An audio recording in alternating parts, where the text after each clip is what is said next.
ओम शांति। संगम युग में परमपिता परमात्मा हम आत्मा को गुणों की समझ देते हैं और कहते हैं कि सारे गुणों से आपको संपन्न बनना है। और जैसे जैसे हम संपन्न बनते हैं वैसे वैसे हमको मार्क्स मिलते हैं। तो आज बाबा से समझ मिली कि समय को सफल करना ये भी एक गुण है। इस गुण को बाबा कहते धारण करो। समय को सफल करना, उसमें दो समय पर विशेष ध्यान खिंचवाया है। एक तो अमृत वेला और दूसरा नुमा शाम, यानी कि 7 से 7:30। बाबा कहते जितनी वैल्यू अमृत वेले की है उतनी ही वैल्यू फिर 7 से 7:30 की है शाम को। सुबह परमात्मा से भरपूर होना है और शाम को 7 से 7:30 वो जो भरपूरता सुबह करी है उसका सहयोग सबको देना है, मनसा से देना है, योग में रहकर देना है। तो बाबा कहते हैं योग की सब्जेक्ट में जो कमी है उसको अब दूर करो और एक्यूरेसी के साथ योग लगाकर सिर्फ प्राप्तियां करो, अति इंद्रिय सुख का अनुभव करो। तो समय को सफल करना है, इस गुण को धारण करने की स्मृति में रहेंगे हम सारा दिन और परमपिता परमात्मा जी का तहे दिल से धन्यवाद करेंगे। हम आत्माओं की एक एक चीज को सफल करना सिखा रहे हैं जिसकी हमको बिल्कुल ही समझ नहीं थी। गुणवान बना रहे हैं, शक्तिशाली बना रहे हैं। ऐसे परमपिता परमात्मा जी का तहे दिल से धन्यवाद करेंगे और परमात्मा की श्रीमत पर एक्यूरेसी से चलकर एक एक सेकंड सफल करने वाली आत्मा ब्रह्मा जी की आत्मा जो प्रजापिता का रोल प्ले करते हैं, ब्रदर का रोल प्ले करते हैं, ग्रेट ग्रेट ग्रैंडफादर का रोल प्ले करते हैं, व्यक्त का रोल प्ले करते हैं, अव्यक्त का रोल प्ले करते हैं, गुप्त बड़ी माँ का रोल प्ले करते हैं। ऐसी अद्भुत आत्मा जी का तहे दिल से धन्यवाद करेंगे। धन्यवाद करते हुए दोनों जबरदस्त लाइट्स को हाजिर नाजिर करते हुए उनके महावाक्य हम उन्हीं से समझेंगे। समझ जो प्रभु जी से हमको मिलती है ये पूरे यूनिवर्स में फैले, तत्वों में फैले, प्रकृति में फैले। दिल से दुआ करेंगे। यूनिवर्स की जो बाबा की जो समझ है वो सारी यूनिवर्स में तो फैले ही फैले, लेकिन साथ में वर्ल्ड की जितनी सोल्स हैं उन तक भी मीठे परमात्मा जी की समझ जरूर पहुंचे। ये भी दिल से दुआ करनी है। सब आत्मा भाई हैं, है ना। और कुछ बाबा से पढ़ते हैं, कुछ बाबा से नहीं पढ़ते हैं, कुछ फिर बाबा को छोड़ के भी चले जाते हैं। तो जब हम लोग पढ़ेंगे तब तक हम उनके लिए भी दुआ करेंगे कि उन आत्माओं का बुद्धि का योग भी परमात्मा के साथ लगे। जैसे वानप्रस्थ में जाने वाली जो आत्माएं हैं वो आजकल घरों में बहुत उलझी हुई हैं, धक्के भी खाती हैं, गालियाँ भी खाती हैं और फिर इंसल्ट भी सहन करती हैं।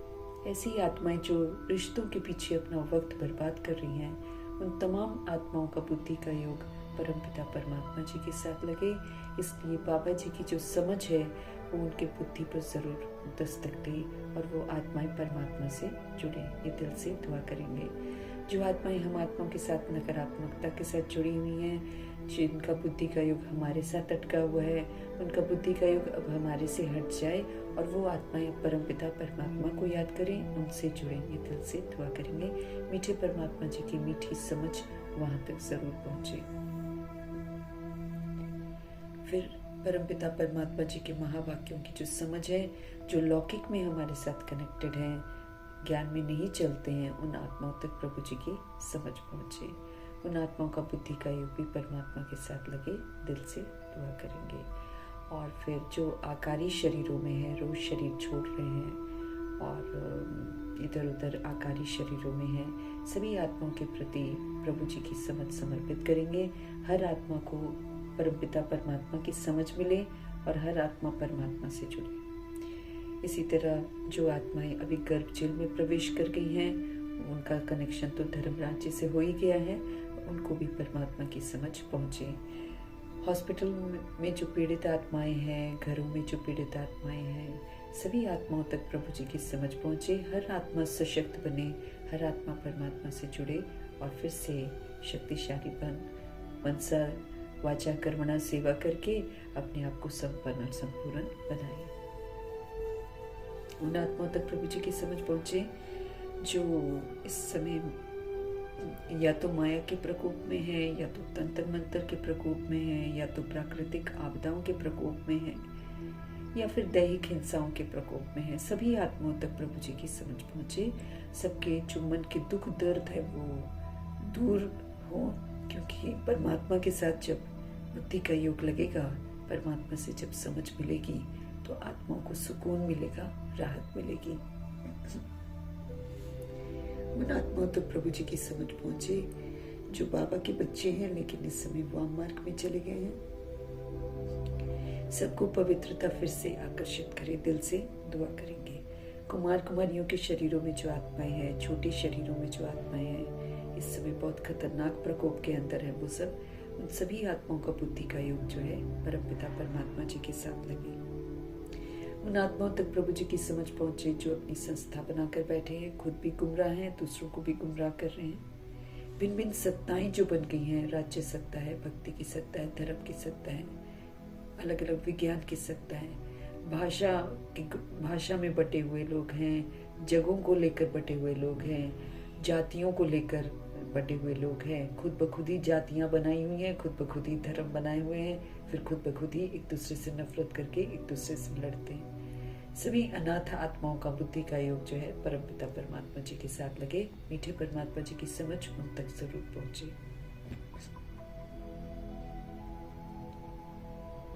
अपनी संस्था बनाकर दूसरों को भी भटकाना, खुद को भी भटकाना, इस चीज से बाहर आए आत्माएं। फिर बाबा कहते हैं कि सभी जो आत्माएं हैं जो वैश्या बन गई हैं, उन तक भी प्रभु जी की समझ पहुंचनी चाहिए। तो सारी वैश्याओं तक प्रभु जी की समझ पहुंचे और वो दैहिक धंधे करने बंद करें। किन्नरों तक प्रभु जी की समझ पहुंचे। ये सब भी आत्माएं जो हैं, गणिकाएं जो हैं, ये उल्टे मार्ग पर चल रही हैं। सभी को परमात्मा की समझ मिले और हर आत्मा वापसी राइटिस मार्ग पर आ जाए। ये दिल से हम सब दुआ करेंगे। मीठे परमात्मा जी की समझ उन आत्माओं तक पहुंचे जो भूत प्रेत आत्माएं हैं, भटक रही हैं। उन आत्माओं तक पहुंचे जो तंत्र मंत्र रिद्धि सिद्धियां कर रहे हैं। सबका बुद्धि का योग परमात्मा के साथ लगे। हर आत्मा बुराइयों से मुक्त हो। दिल से दुआ करेंगे प्रभु जी की समझ सभी तक पहुंचे। उन आत्माओं तक पहुंचे जहाँ अभी तक प्रभु का संदेश ही नहीं पहुंचा है, उनको पता ही नहीं है। उन जगहों तक पहुंचे जहाँ प्रभु जी की समझ नहीं पहुंची है। हर आत्मा में बेहद का वैराग आए। हर आत्मा इस समय परमपिता परमात्मा जी के साथ जुड़े। ये हम सब दिल से दुआ करेंगे। दुआ करते हुए अपने लिए भी दुआ करेंगे कि हम सभी आत्माएं जो बाबा से समझ रहे हैं, वो समझ जो है हमारी बुद्धि में बरकरार रहे और हम सारा दिन उसको अमल में भी लाएं। अपने ऊपर जो इतने पापों का बोझा है, वो सारा हम बाबा की समझ से चलकर उतारें। ये दिल से दुआ करेंगे। दुआ करते हुए दोनों जबरदस्त लाइट्स को हाजिर नाजिर करते हुए उनके महावाक्य हम उन्हीं से समझेंगे, आत्मिक स्थिति में स्थित होकर समझेंगे। मीठे मीठे बाबा बोले, मीठी बच्ची, तुम देही अभिमानी बनो तो सारी बीमारियां ही खत्म हो जाएंगी और तुम डबल सिरताज विश्व के मालिक बन जाएंगे, है ना। ये तो बीमारी की जो दवाइयां खाते हैं, ये तुमको टेम्पररी रिलीफ देती हैं, परमानेंट हमारा इलाज नहीं होता है ना। जैसे जन्म पत्रियों का उपाय हम करते हैं, लेकिन वो उपाय लिमिटेड है। 30% तो फिर हमको कर्मों को चेंज करना है। 70% ही वो उपाय काम करता है बाकी का 30% स्व को परिवर्तन करने के लिए है, क्योंकि वो जो 70% ठीक होता है वो हमने पिछली बार करा है ना, उसका पत्री गड़बड़ बना है। तो वो जो गड़बड़ियां हैं उसके चलो लोग स्थूल उपाय करते हैं आजकल, पक्षियों को दाना दे दिया, गाय को खिला दिया, जो भी करते हैं वो लोग वो कर दिया, चलो उससे तुम्हारा थोड़ा अलग हुआ। लेकिन बाकी जो है कि आगे के लिए मेरी पत्री ठीक हो, उसके लिए तो 30% हमको अपना कर्मा ठीक करना ही पड़ेगा। उसके बिना पत्री ठीक नहीं हो सकती हमारी। जितने मर्जी हम पत्थर पहन ले, जितने मर्जी हम उपाय कर लें, 30% तो परिवर्तन चाहिए ही चाहिए।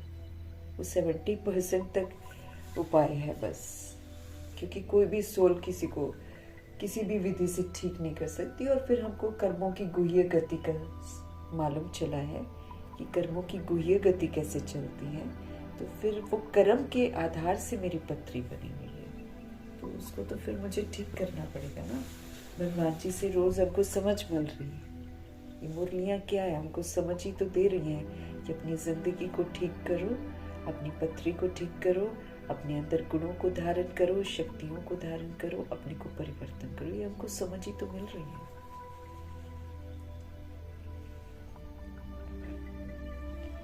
तो मीठे मीठे बाबा हम आत्मा को समझ देते हैं कि तुम देही अभिमानी बनो। अब ये बहुत गहरा सब्जेक्ट है, देही अभिमानी बनना। इसके बड़े सबूत देने पड़ते हैं। सबसे पहले तो देही अभिमानी बनना मीन्स आत्मा परमात्मा का बच्चा हूं कि समझ से पाठ बजाना। आत्मा परमात्मा का बच्चा हूं तो फिर बाप समान बनना होगा ना मेरे को। बाप समान विश्व कल्याणकारी, रहम दिल, क्षमाशील, शुभ भावना, शुभकामनाधारी, दुआएं परोपकारी, मधुरता, है ना, गिरे हुओं को उठाना, ये विशेषताएं जो हमारे शिव पिता परमात्मा में है, वो जब हम आत्मा में आती हैं तब तो हम कहेंगे कि मैं आत्म अभिमानी हूँ।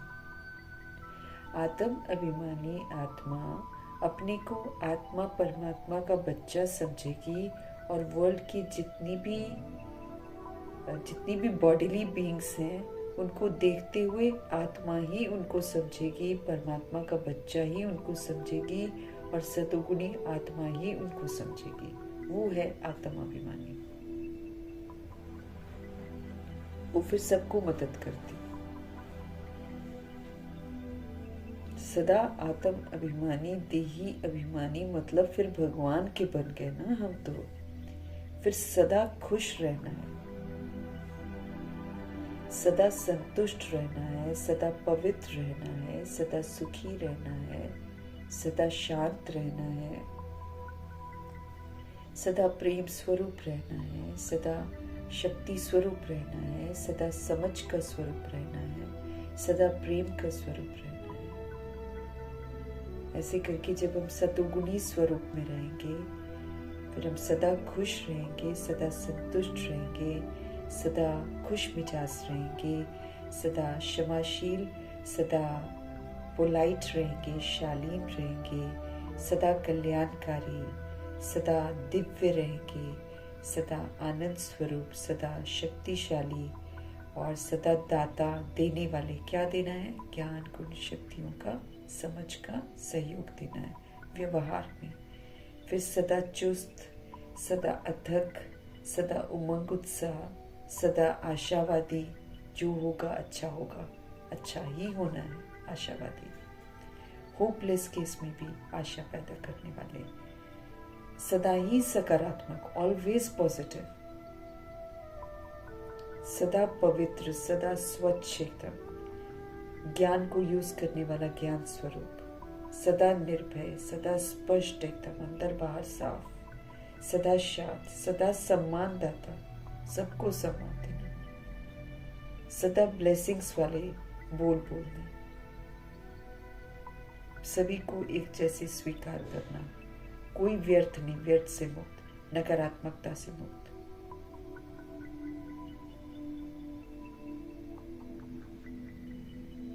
रिएक्ट नहीं करेंगे, रिजेक्ट नहीं करेंगे, किसी को क्वेश्चन नहीं करेंगे, किसी को करेक्शन नहीं करेंगे, किसी को कोटेशन नहीं सुनाएंगे, किसी का दुख एब्जॉर्ब नहीं करेंगे, दुख एब्जॉर्ब करके उसको रिटर्न नहीं करेंगे, दुखी नहीं होंगे, किसी को श्रापित नहीं करेंगे, कुवचन नहीं बोलेंगे, कल्याणकारी बोलेंगे, समाधान स्वरूप बनेंगे, निवारण स्वरूप बनेंगे। ये सारी जब विशेषताएं आती है ना, इसको बोलते हैं देही अभिमानी बनना, सतुगुणी सत्युगी व्यवहार करना सभी के साथ, देही अभिमानी बनना। तो जब ऐसे करते हैं हमारी सारी बीमारियां खत्म हो जाएंगी, सारी।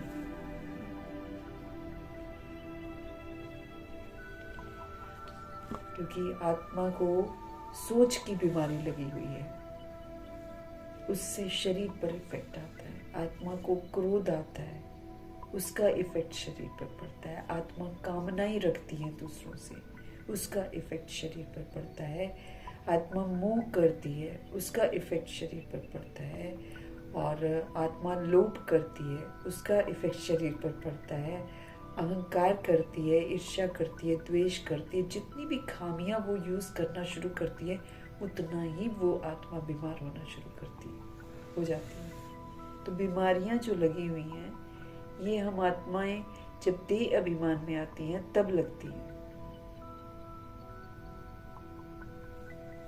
तो मीठे बाबा बोले, मीठे बच्चे, तुम देही अभिमानी बनो तो तुम्हारी सारी बीमारियां खत्म हो जाएंगी और तुम क्या बन जाओगे? तुम डबल सिरताज, विश्व का मालिक बन जाओगे। देही अभिमानी की विशेषता यूज करो। सारी अच्छी अच्छी सुंदर सुंदर शिक्षाएं हैं बाबा की। जब हम उसको यूज करेंगे तो क्या कर रहे हैं? हम अपने स्व परिवर्तन से विश्व परिवर्तन की जिम्मेवारियों को पूरा कर रहे हैं, जिसके कारण फिर हमको रतन जड़ित ताज मिलेगा।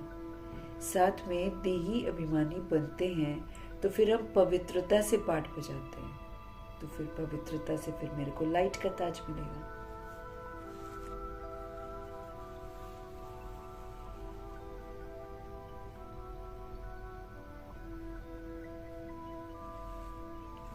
विश्व के मालिक बन जाएंगे।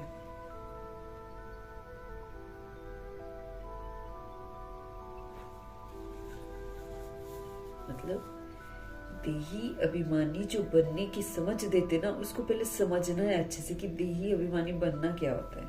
खाली मुख से हम बोल देंगे मैं आत्मा हूं, मैं आत्मा, तो देही अभिमानी थोड़ी है हम। शुद्ध अभिमान की आत्मा परमात्मा का बच्चा हूं।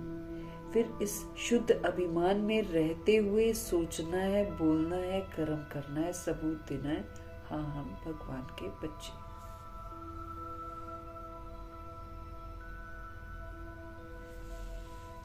प्रश्न,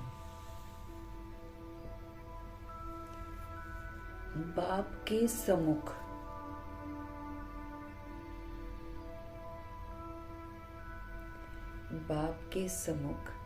किन बच्चों को बैठना चाहिए?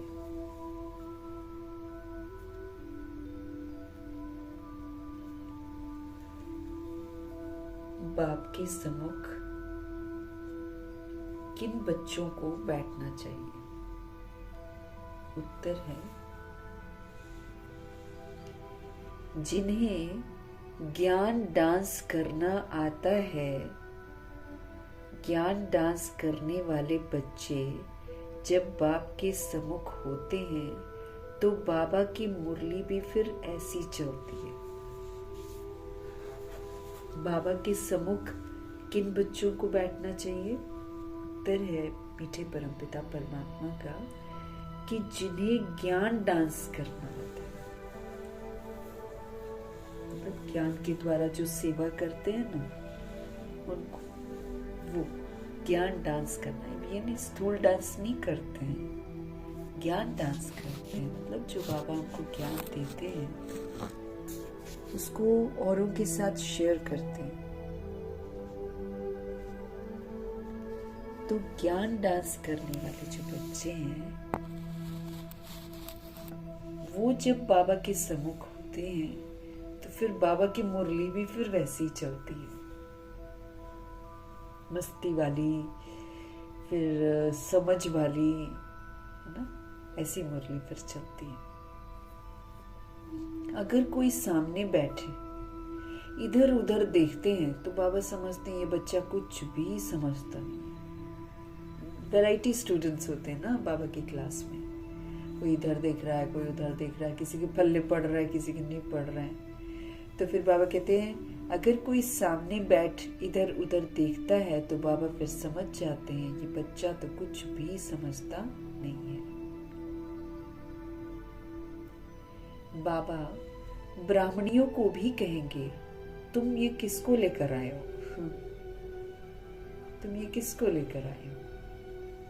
जो बाबा के सामने भी उबासी देते हैं, बच्चों को तो ऐसा बाप मिला है जो खुशी में डांस करनी चाहिए, मतलब खुश रहना चाहिए। खुशी की डांस यहाँ पर तो आवाज थोड़ी करनी है, खुशी की डांस मतलब मन ही मन जो खुशी होती है ना, वो वाली खुशी होनी चाहिए। लुत्फ उठाए एकदम बड़े ध्यान से, जैसे दादियां है ना। अब जब अव्यक्त बाप दादा सभा में आते थे तो कभी कभी तो वो रात भर रहते थे सभा में, पूरी रात। सुबह जाकर वरदान देते थे वो, कभी सुबह 6 बजे, कभी 7 बजे, सारी रात मुरली चलती थी। ये कोई सुनी सुनाई खबर नहीं है। जो दीदियां उस समय वहां पर रहती थी वो खुद बताती हैं कि हम लोग तो कमरे में जाकर सो जाते थे, दादियां सारी। और कहती जब हम सुबह आते थे ना तब हमको वरदान मिलता था, तब तक बाबा बैठे होते थे।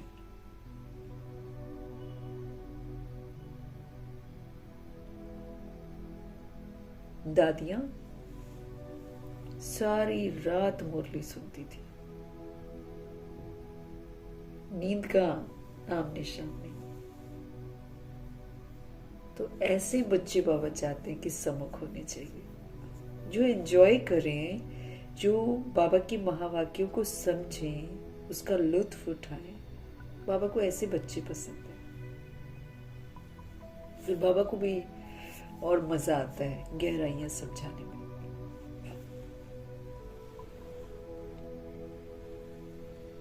रात भर बैठती थी और कोई उबासी नहीं। दादियां सारी दादियां, बहुत सारी दादियां हैं, और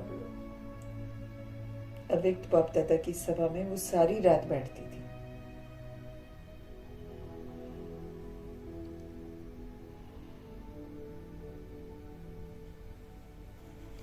बाबा ब्राह्मणियों को भी कहेंगे कि तुमने ये किसको लाया है। जो बाबा के सामने भी उबासी देते हैं, बच्चों को तो ऐसा बाप मिला है जो खुशी में डांस करनी चाहिए। अब इसी बात को समझेंगे नहीं, और सब डांस करना शुरू करते हैं। लेकिन बाबा तो अव्यक्त बाबा या शिव बाबा है तो आवाज तो करनी ही नहीं है, लेकिन वो जो एक मन की खुशी होती है वो जरूर होनी चाहिए। उदासी तो बाबा कहते उबासी अगर कोई लेता है वो तो उदासी की निशानी है। गीत है, दूर देश का रहने वाला आया देश पर आया। अब भक्ति में ये गीत बनाया हुआ। बाबा फिर इसको बताते हैं कि कैसे दूर देश से भगवान आते हैं, शिव बाबा आते हैं, और कहाँ आते हैं, इस पराये देश में। क्योंकि बाबा ने तो रावण राज्य बनाया नहीं था, बाबा ने तो राम राज्य बनाया था। तो रावण का राज्य जो है ये पराया राज्य है, जब आत्मा जो है पराये धर्म को यूज करना शुरू कर देती है। पराया धर्म कौन सा है? देह अभिमान का धर्म।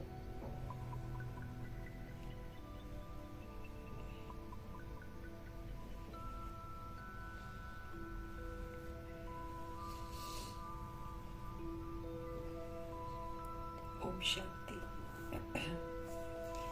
मीठे मीठे बच्चों ने गीत सुना।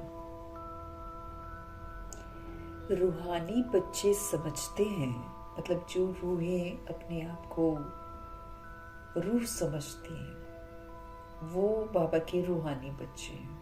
सब तो नहीं समझते। 16,108 33 करोड़ बच्चों में जो रियलाइजेशन से समझना है कि मैं रूह बच्चा हूँ भगवान का, उस स्मृति में बहुत कम आत्माएं रहती हैं। शुरू की जो आत्माएं थी ना, ये जो 14 वर्ष आत्मा का पाठ पक्का करती हैं, ये रूहानी बच्चा बनकर रहती थी। तो मीठे मीठे बच्चों ने गीत सुना। रूहानी बच्चे समझते हैं कि रूहानी बाबा जिसको हम याद करते आए हैं, दुख हरता सुख करता जो है, वह तुम मात पिता हम बालक तेरे, फिर से आकर हमको सुख घनेरे दो। हम दुखी हैं, ये सारी दुनिया दुखी है, क्योंकि ये है कलयुग की पुरानी दुनिया।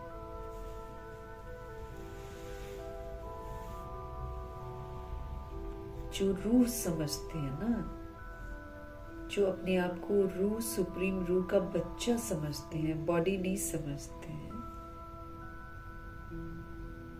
तो रूहानी बच्चे जो हैं वो समझते हैं कि रूहानी बाबा हम रूहों के पिता, जिनको हम याद करते आए हैं भक्ति मार्ग में भी, जिनको हम दुख हरता सुख करता कहते आए हैं, जिनको हम ये कहते आए हैं कि तुम मात पिता हो हम बालक तेरे हैं, वो फिर से आकर हमको क्या कर रहे हैं, सुख घनेरे दो। जिनको हमने बोला था कि हमको सुख घनेरे दो, हम दुखी हैं, ये सारी दुनिया दुखी है, क्योंकि ये है कलयुग की पुरानी दुनिया। हम समझते हैं कि हम किसको बोल रहे हैं कि फिर से हमको सुख घनेरे दो।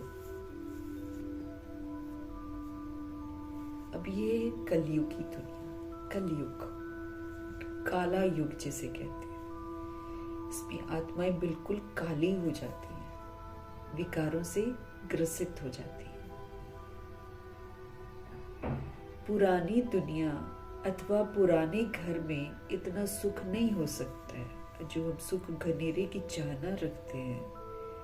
वो बाबा कहते पुरानी दुनिया में अथवा पुराने घर में, शरीर रूपी घर में आयरन एजेड शरीर है अभी। अब ये गोल्डन एजेड तो है नहीं, इसलिए इसके अंदर सब कुछ गंदा गंदा है और दुखों से कीड़े भरे हुए हैं इसमें। तो पुरानी दुनिया अथवा पुराने घर में इतना सुख नहीं हो सकता है जितना नई दुनिया और नए घर में होता है। तुम बच्चे समझते हो, हम विश्व के मालिक आदि सनातन देवी देवता धर्म देवी देवता थे, हमने ही 84 जन्म लिए।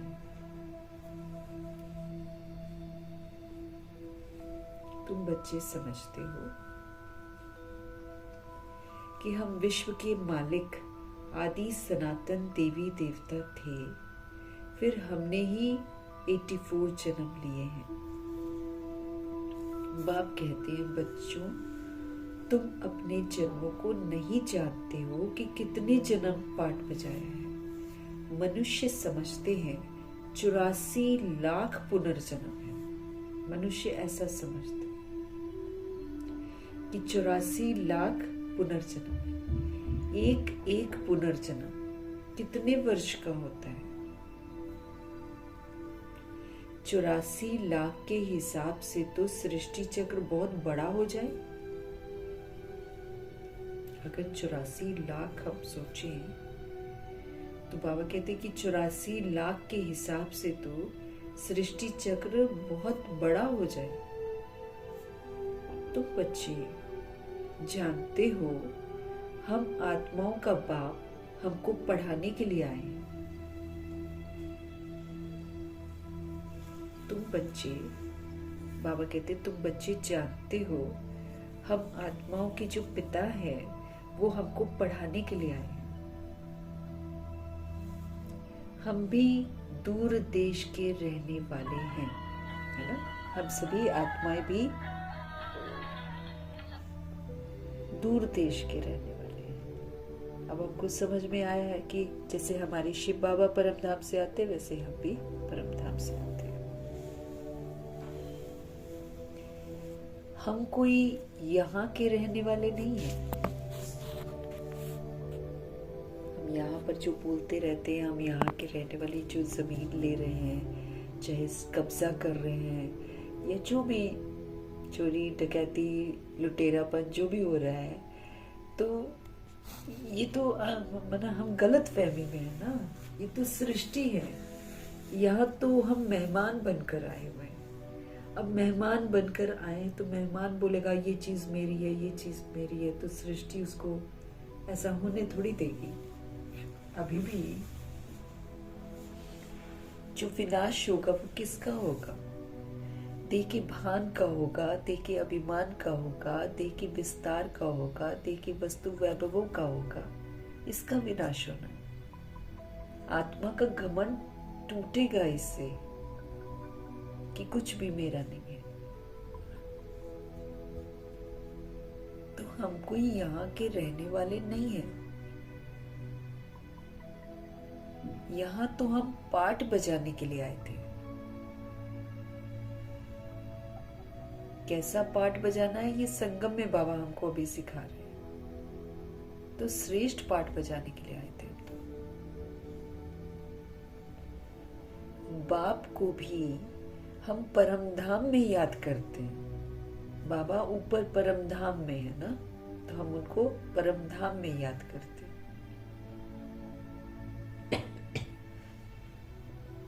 अभी इस पराये देश में हम आए हैं, रावण के देश में हम आ गए। शिव को बाबा कहेंगे, रावण को बाबा नहीं कहेंगे, शिव को कहेंगे।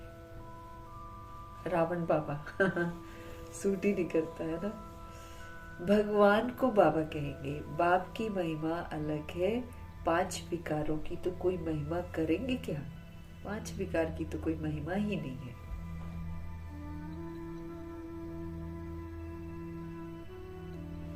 देह अभिमान ये तो बहुत बड़ी बीमारी है। इसी से सारे रोग हमारे अंदर आते हैं। देह का अभिमान।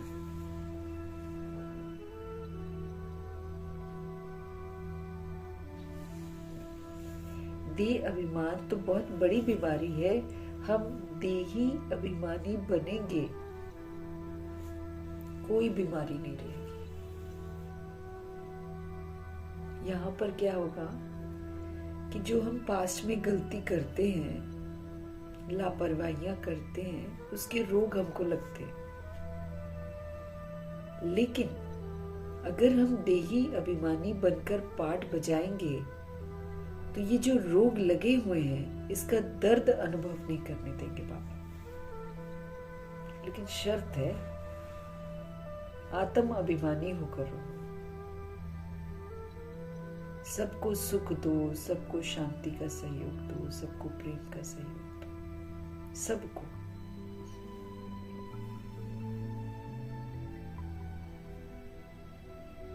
तो देही अभिमानी बनेंगे ना अभी बाबा के कहने पर, तो भविष्य में 2500 वर्ष की राजधानी में तो कोई बीमारी होगी ही नहीं। बीमारी होती क्या नहीं मालूम होगा। डॉक्टर नहीं होंगे, हॉस्पिटल नहीं होंगे, कुछ नहीं होगा वहां पे ऐसा।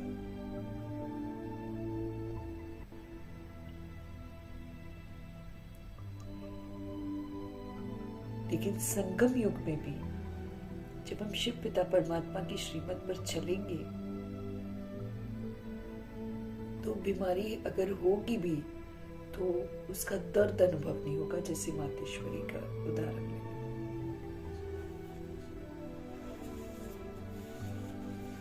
वो तो लास्ट मोमेंट भी मुस्कुरा रही थी। और जिस तरह डॉक्टर उनके शरीर का विवरण देते थे उस तरह तो मतलब इंसान बहुत कष्टों में हो। बाबा ने तो ऑपरेशन वो जो करना था ना, उसका इलाज क्या वो भी नहीं करने दिया बाबा ने। कोई दूसरा मम्मा को हाथ क्यों लगाए? इसलिए बाबा ने उनका नहीं हॉस्पिटल में वो मतलब जो काट छाट करनी थी ना वो नहीं करने दिया।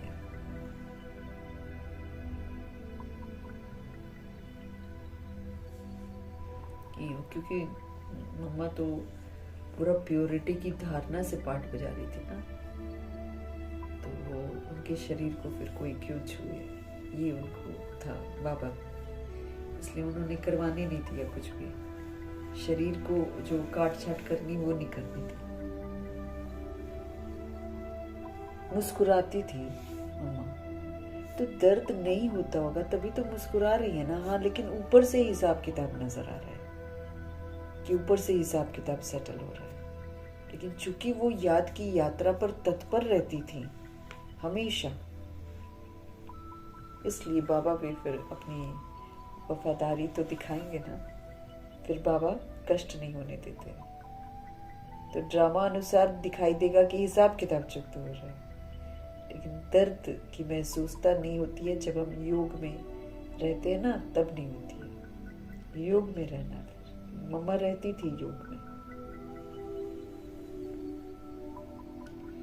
एक भी परफेक्ट बनने वाली आत्मा ने एक भी अमृत वेला मिस नहीं किया है। 2 बजे से ही अमृत वेला की।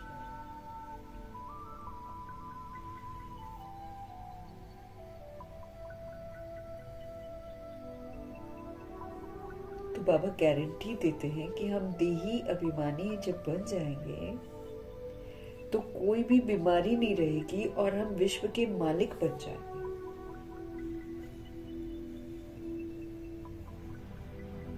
ये बातें तुम्हारी बुद्धि में है। तुम जानते हो शिव बाबा हम आत्माओं को पढ़ाते हैं। तुम जानते हो शिव बाबा हम आत्माओं को पढ़ाते हैं। जो भी और इतने सत्संग आदि हैं, कहाँ भी ऐसे नहीं समझेंगे कि हमको बाबा आकर राजयोग सिखलाएंगे। कहाँ भी।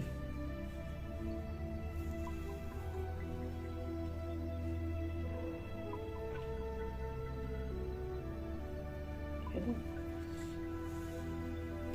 बाबा कहते हैं तुम जानते हो शिव बाबा हम आत्माओं को पढ़ाते हैं। जो भी और इतने सत्संग आदि हैं, कहाँ भी ऐसे नहीं समझेंगे कि हमको बाबा आकर राजयोग सिखलाएंगे, राजाई के लिए पढ़ाएंगे। कोई नहीं जानता है, राजा बनाने वाला तो राजा ही चाहिए ना। सर्जन पढ़ाकर आप समान सर्जन बनाएंगे ना। अच्छा, डबल सिरताज बनाने वाला कहाँ से आएगा जो हमको डबल सिरताज बनाए? इसलिए मनुष्यों ने फिर डबल सिरताज किसको दिखा दिया? श्री कृष्ण को दिखा दिया। वो ये सोच रहे कि कौन बनाएगा हमको डबल सिरताज? जो खुद होगा तभी तो बनाएगा, ऐसा वो लोग सोचते हैं। तो जो हमको डबल सिरताज बनाने वाला कहाँ से आएगा जो हमको डबल सिरताज बनाए? इसलिए मनुष्यों ने क्या करा? डबल सिरताज श्री कृष्ण को रख दिया है। परंतु श्री कृष्ण कैसे पढ़ाएंगे? तो छोटा बच्चा है, छोटे होते उनका नाम श्री कृष्ण है। परंतु श्री कृष्ण कैसे पढ़ाएंगे? जरूर बाप संगम पर आए होंगे ना, आकर उन्होंने राजाई स्थापन की होगी ना, तो जरूर बाप संगम पर आए होंगे, आकर राजाई स्थापन की होगी। बाप हमारे कैसे आते हैं? ये तुम्हारे सिवाय और कोई की बुद्धि में नहीं होगा।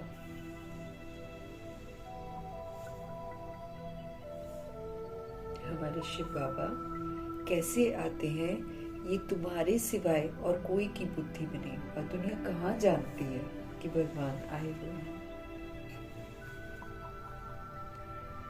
बोलने से सुनेंगे भी नहीं। इसीलिए हमको बाप को प्रत्यक्ष करने के लिए स्व को परिवर्तन करना है।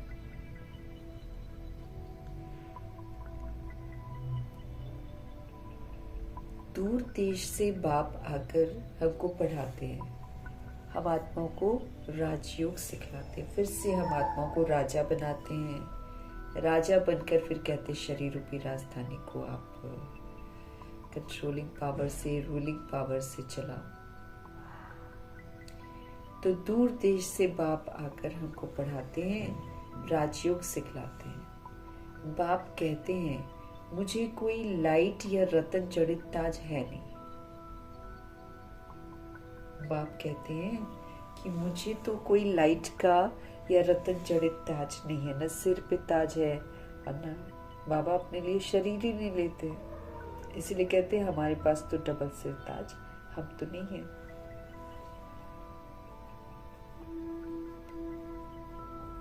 बाप कहते हैं मुझे कोई लाइट या रतन जड़ित ताज तो है नहीं, वो तो कभी राजाई पाते ही नहीं है शिव बाबा। डबल सिर ताज बाबा बनते ही नहीं है, औरों को बनाते हैं, खुद नहीं बनते हैं, दूसरों को बनाते हैं।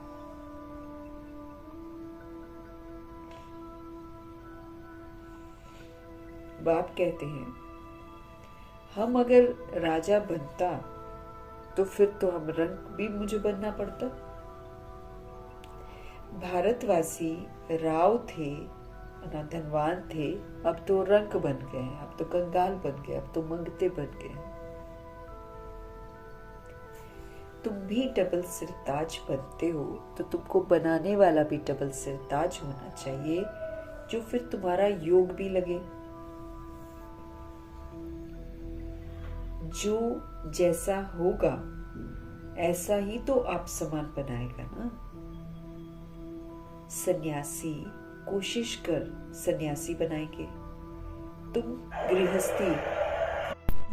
बाबा कहते हैं जो जैसा होगा ऐसा ही तो आप समान बनाएगा। सन्यासी कोशिश करके सन्यासी बनाएंगे, तुम गृहस्थी वो सन्यासी, तो फिर तुम फॉलोअर्स तो ठहरे नहीं। वो सन्यासी है, गृहस्थी जाते हैं सन्यासी के पास तो सन्यासी थोड़ी बन जाते हैं। तो बाबा कहते तुम तो फॉलोअर्स नहीं ठहरे। कहते हैं फलाना शिवानंद का फॉलोअर है, परंतु वो सन्यासी माथा मुड़ाने वाले हैं, तुम तो फॉलो करते नहीं हो, है ना। वो अपना पूरा गंजा वंजा भी होते हैं। तो फिर बाबा कहते वो तो आप नहीं करते हो, तो फिर आप फॉलोअर कहाँ से हो गए हो। फॉलोअर तो वो है ना जो झट कपड़ा उतार कफनी पहन ले, उन्हीं की तरह। तुम तो गृहस्थ में विकारों आदि में रहते हो और फिर शिवानंद का फॉलोअर कैसे कहलाते हो। अब उसने तो काम विकार में नहीं जाना है तो उसने घर छोड़ दिया। आप उनके पास जाते हो लेकिन घर में तो आप गृहस्थी बनकर रहते हो, आप तो विकारों में भी रहते हो। फिर आप कैसे कह सकते हो कि आप शिवानंद के फॉलोअर हो। फॉलोअर मतलब फिर उसके जैसा बन जाना। फिर गुरु का तो काम है ना सदगति करना, गुरु का काम है सदगति करना। गुरु ऐसे तो नहीं कहेंगे फलाने को याद करो।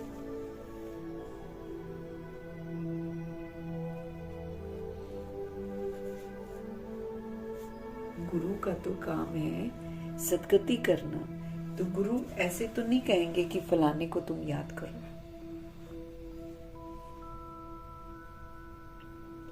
फिर तो खुद गुरु नहीं हुआ ना, खुद गुरु नहीं हुआ। फिर तो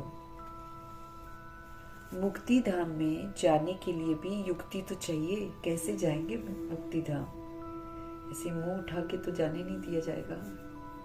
मुक्ति धाम में जाने के लिए हमको यहीं पर रहते हुए मुक्त बनना है, समझ से कि हाँ देह मैंने इंस्ट्रूमेंट ली थी, ठीक है, फिर देह के भान में अभिमान में आकर मैंने इसका विस्तार किया था।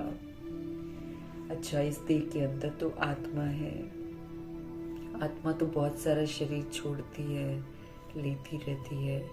कर्मों के हिसाब से हमारा संबंध जुड़ता है, हम बंधनों में आते हैं। ऐसे से करके अपने आप को समझाएंगे ना हम, और फिर समझाकर फिर अपने आप को इन बंधनों से मुक्त करेंगे।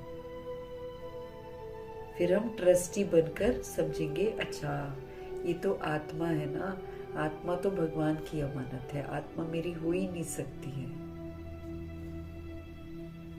कोई बच्चा बनकर आए या चाचा चाची बनकर रिलेशन में आए तो वो तो एक रिलेशन है, वो कोई हमारा नहीं है। बॉडी के भान में हम उसको अपना कहना शुरू करते हैं और उस पर अधिकार जमाते हैं। असल में वो सोल है, soul on a long journey, कितना कितना जन्म लेकर पुनर्जन्म में आती है।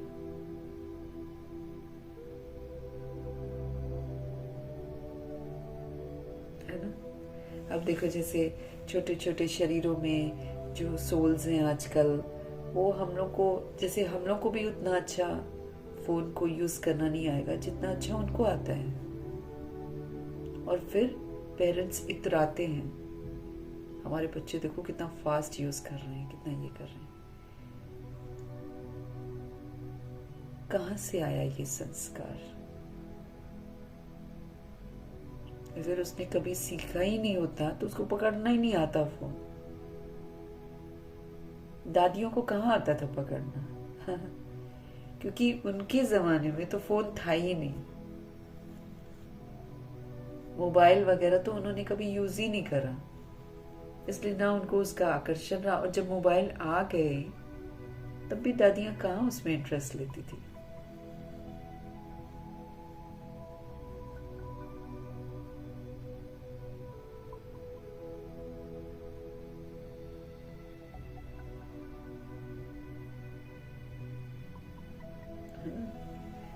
तो हर चीज तो अभी हम समझते हैं, अपने आप को समझाकर मुक्त करते हैं कि बच्चों को अपना कहना, युगल को अपना कहना, ये मेरा है मेरा है मेरा है।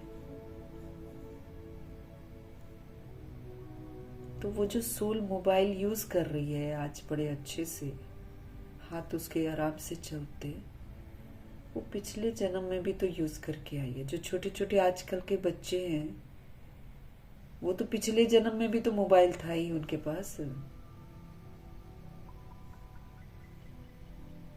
तो वो यूज करके आए हैं, इसलिए वो आराम से पकड़ लेते हैं। और हम आप में से लोग आश्चर्यचकित होते हैं। ऐसे जो डांस करते हैं, जो कलाएं आजकल दिखाते हैं, लोग बड़े आश्चर्यचकित होते हैं।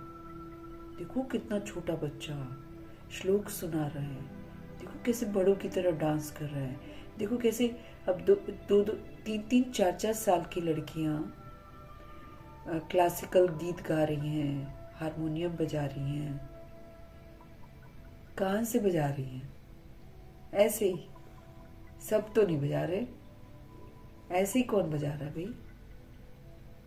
अभी अभी उसने शरीर छोड़ा है, 3 साल की हुई है अभी। तो पिछले उसमें वो गायिका होगी इसलिए वो गा रही है, ऐसे कैसे उसको सब कुछ याद हो जाता है? तो समझना है हमको हर बात। हर बॉडी छोड़ छोड़ के आती है, कोई वृद्ध शरीर छोड़ता है फिर हमारे घर में बच्चा बनकर आता है। पिछला जन्म उसका कैसा है, उसके पिछला, हर आत्मा ऐसे ही कर रही है। फिर बाबा हमको समझ दे रहे हैं कि सिर्फ महज एक खेल है जो तुम खेल रहे हो। इसमें तुम किसी को आधार मत बनाओ, इसमें तुम किसी को अपना मत समझो कि मेरा है मेरा है, क्योंकि ये दुख का कारण है। जो चीज तुम्हारी नहीं है उसको तुम मेरा मेरा कह रहे हो, यही तो दुख का कारण है।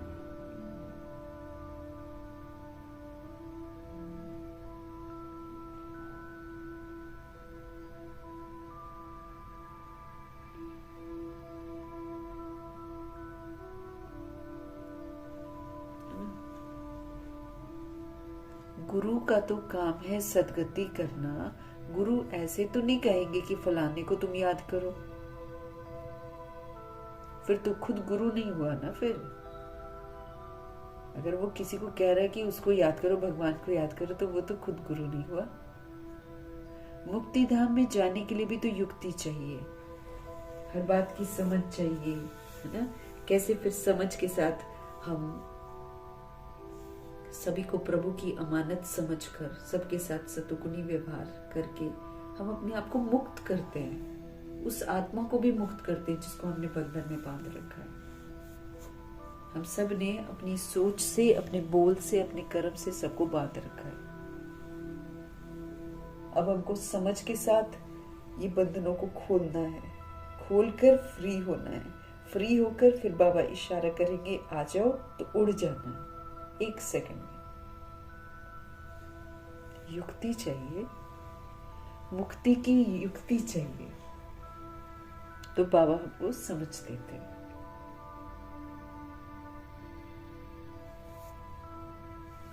तुम बच्चों को समझाया जाता है कि तुम्हारा घर है मुक्ति धाम। बाबा हमको समझ देते कि भाई ये तुम्हारा घर नहीं है, ये सेवा स्थान है। हम जहां भी रहते हैं वो हमारे लिए अब एक सेवा का स्थान है। सेवा स्थान समझकर सेवा पर रहना है।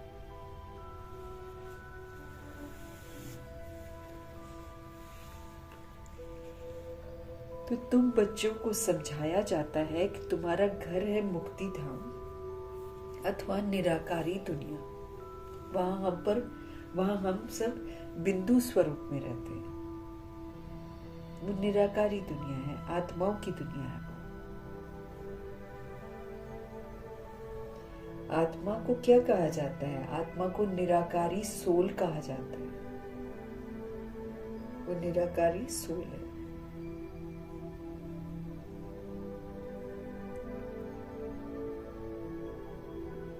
ये जो शरीर है हमारा, ये तो यहाँ के 5 तत्वों से बना हुआ शरीर है। आत्माएं कहाँ से आती है? अब जो बच्चे का शरीर भी बनता है, ये तो 5 तत्वों से बनता है, और ये तो जड़ होता है जब तक सोल अंदर प्रवेश नहीं करती है।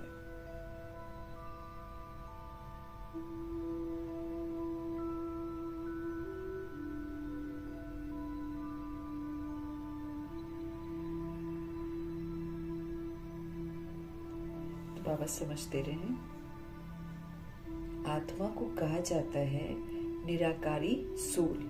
वो निराकारी दुनिया की रहने वाली है, वो कभी मरती नहीं है, अविनाशी है। और शरीर जो है ये 5 तत्वों का बना हुआ है। ये मरता भी है और ये परिवर्तन भी होता है, एक जैसा तो नहीं रहता है। बचपन हुआ, फिर जवानी आती है, फिर वृद्ध होते हैं, चेंज होती है बॉडी। सोल वही की वही यंग है खाली बॉडी में चेंज आता है।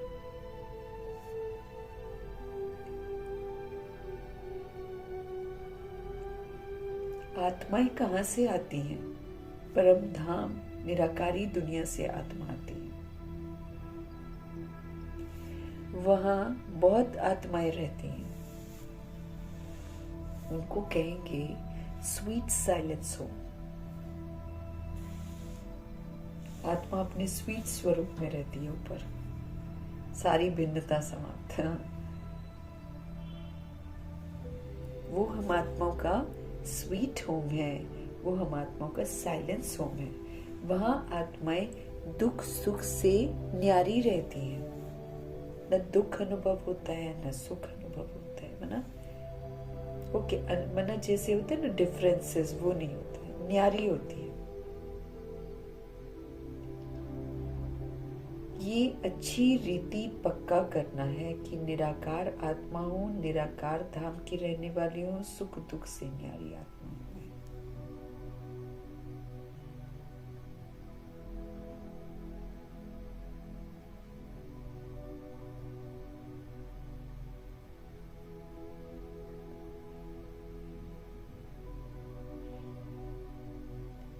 तो बाबा क्या कह रहे हैं?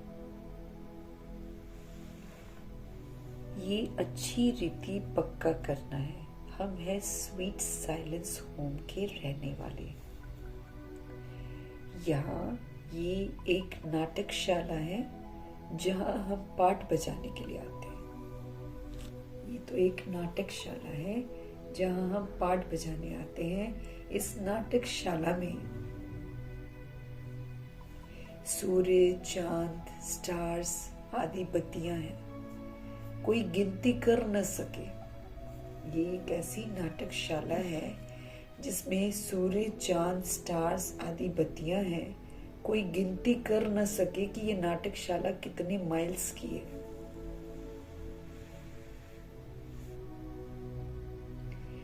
एरोप्लेन में ऊपर जाते हैं, लेकिन उसमें पेट्रोल आदि इतना नहीं डाल सकते जो जाकर फिर लौट भी आए। इतना दूर नहीं जा सकते। वो समझते हैं इतने माइल्स तक हैं, लौटेंगे नहीं तो फिर तो हम गिर पड़ेंगे। समुद्र का व आकाश तत्व का अंत पा नहीं सकता कोई भी। अभी बाप तुमको अपना अंत देते हैं। अब भगवान जी तो परम धाम का सूक्ष्म, जहां कोई मनुष्य पहुंच ही नहीं सकता है, हमको वहां का राज भी बाबा बताते हैं। आत्मा इस आकाश तत्व से पार चली जाती है। इस आकाश से ऊपर एक और आकाश, उसके ऊपर एक और आकाश। अभी बाप तुमको अपना अंत देते हैं। आत्मा इस आकाश तत्व से पार चली जाती है। कितना बड़ा रॉकेट है आत्मा। उसको किसी चीज की जरूरत नहीं है, उड़ जाती है एकदम। लास्ट में भी वही तो उड़कर परम धाम जाएगी। कोई अलग से रॉकेट थोड़ी हमको मिलेगा, आत्मा ही रॉकेट है। जब तक वो अपने आप को भूल जाती है तो वो इस धरा पर कहां से कहां पहुंच जाती, ऊपर नहीं जा पाती है। लेकिन यहाँ पर वो अभी दिल्ली में है और कल वो नहीं, अभी दिल्ली में, अभी 5 मिनट बाद देखो तो अमेरिका में होगी। इतना फास्ट रॉकेट है ये।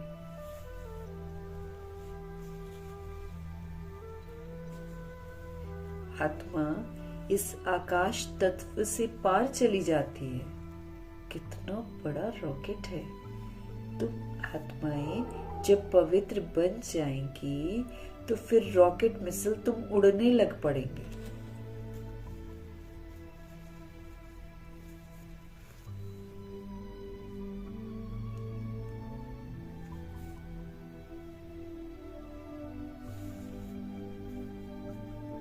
कितना छोटा रॉकेट है।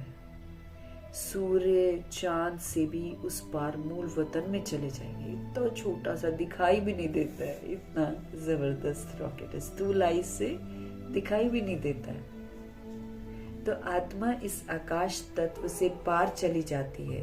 कितना बड़ा रॉकेट है। तुम आत्माएं जब पवित्र बन जाएंगी तो फिर रॉकेट मिसल तुम उड़ने लग पड़ेंगे। इतना छोटा रॉकेट है। सूर्य चांद से भी उस पार मूल वतन में चले जाएंगे। सूर्य चांद का अंत पाने की लोग बहुत कोशिश करते हैं। विज्ञान की जो सत्ता है बहुत कोशिश करती है इस सूर्य चांद का अंत हम देखें।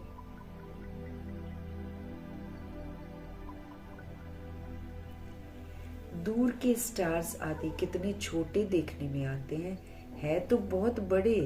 जैसे तुम पतंग उड़ाते हो तो ऊपर में कितनी छोटी छोटी दिखाई पड़ती है। अगर उड़ाते हो तो जब ऊपर चली जाती है कितनी छोटी छोटी दिखाई देती है। बाप कहते हैं तुम्हारी आत्मा तो सबसे तीखी है। सेकंड में, 1 सेकंड में एक शरीर से निकल दूसरे गर्भ में जाकर प्रवेश करती है। 1 सेकंड में शरीर से निकल जाती है और जब प्रवेश करती है तो 1 सेकंड में प्रवेश कर जाती है। सेकंड में एक शरीर से निकलकर दूसरे गर्भ में जाकर प्रवेश करती है। किसका कर्मों का हिसाब किताब लंदन में अगर होगा तो सेकंड में लंदन जाकर जन्म लेगी। हाँ, भारत में शरीर छोड़ा है, अगला हिसाब किताब उसका लंदन में है। वो थोड़ी टिकट बुक कराएगी कहीं पर प्लेन में, कहीं कुछ करेगी क्या, उड़ जाएगी। तो सेकंड में लंदन जाकर जन्म लेगी। सेकंड में जीवन मुक्ति भी गाई हुई है ना, जीवन मुक्ति भी सेकंड में गाई हुई है। सेकंड में अगर हम समझ से जीवन मुक्त बनना चाहें तो हम बन सकते हैं। बच्चा गर्भ से निकला और मालिक बना, तो वारिस हो ही गया, बच्चा गर्भ से निकला और फिर जिस भी घर में पैदा हुआ वहां का मालिक बन गया, वारिस बन गया। तुम बच्चों ने भी बाप को जाना, गोया विश्व के मालिक बन गए। हम भी जब बाबा को जान जाते हैं, उनके कहे अनुसार जब हम चलते हैं, तो विश्व के मालिक बन जाते हैं। बेहद का बाप ही आकर तुमको विश्व का मालिक बनाता है। बेहद के जो हमारे पिता हैं, वही हमको विश्व का मालिक बनाते हैं।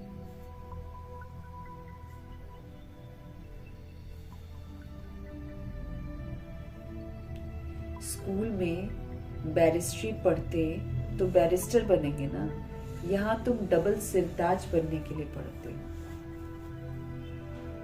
डबल सिरताज बनते हैं, रत्न जड़ित ताज भी और फिर पवित्रता का ताज भी।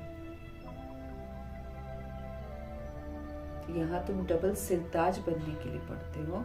अगर पास होंगे तो डबल सिरताज तो जरूर बनेंगे। अगर हम ईश्वरीय पढ़ाई में स्व परिवर्तन करते हैं तो हम पास होते हैं, और पास होंगे तो फिर हम डबल सिरताज बनेंगे।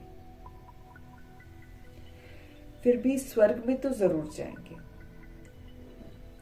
तुम जानते हो बाप तो सदैव वहां ही रहते हैं। तुम जानते हो बाप तो सदैव वहां ही रहते हैं। ओ गॉड फादर कहेंगे तो भी दृष्टि जरूर हमारी ऊपर ही जाएगी।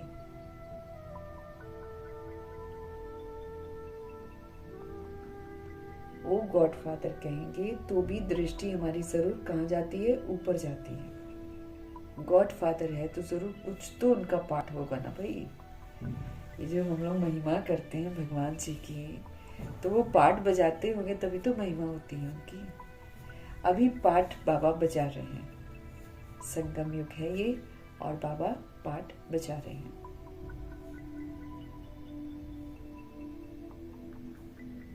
उनको बागवान भी कहते हैं। वो क्या करते हैं? वो कांटों से आकर फिर हमको फूल बनाते हैं। हम तो दे अभिमान रूपी कांटा, विकार रूपी कांटों के शिकार हो जाते हैं, फिर बाबा आकर हमको कांटों से फूल बनाते हैं।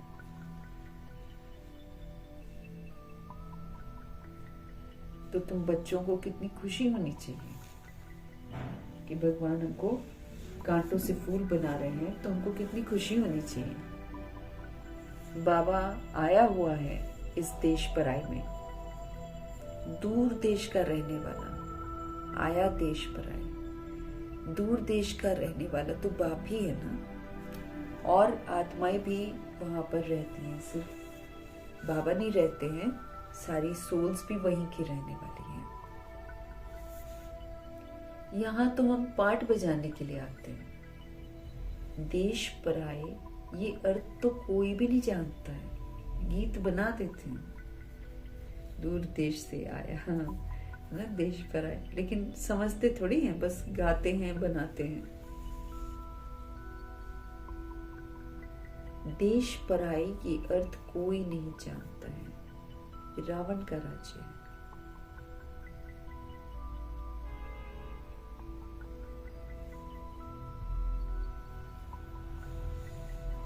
तो दूर देश का रहने वाला तो बाप ही है ना, और आत्माएं भी वहां रहती हैं।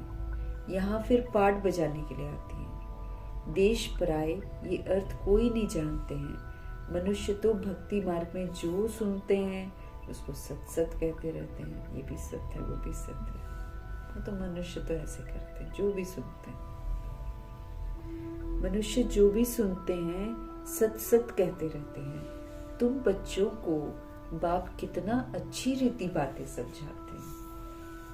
तुम बच्चों को बाप कितना अच्छी रीति समझाते हैं। आत्मा इम्प्योर होने से उड़ नहीं सकती है। अब अगर हम चाहें कि हम ऊपर उड़ जाएं तो हम उड़ नहीं पाते हैं। क्यों? क्योंकि हम अपवित्र हैं।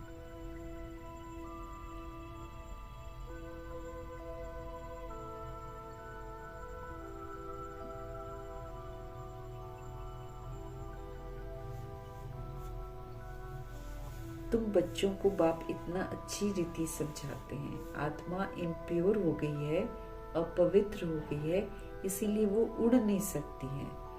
प्योर बनने बगैर तो वापस हम जा भी नहीं सकते हैं। टाइम हो गया है घर वापस जाने का, लेकिन जब तक हम पवित्र नहीं बनेंगे तब तक हम जा भी नहीं सकते, उड़ ही नहीं सकते।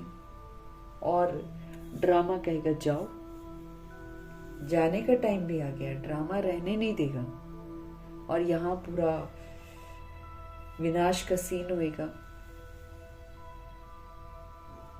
इसलिए बाबा बोलते कर्मयोगी फरिश्ता बनो, कर्मातीत बनो, कर्माजीत बनो, सारी जीत हासिल करके उड़ने को तैयार हो जाओ, ताकि जब इशारा मिले भगवान से कि हाँ तुम आ जाओ, तो हम झट से चले जाए।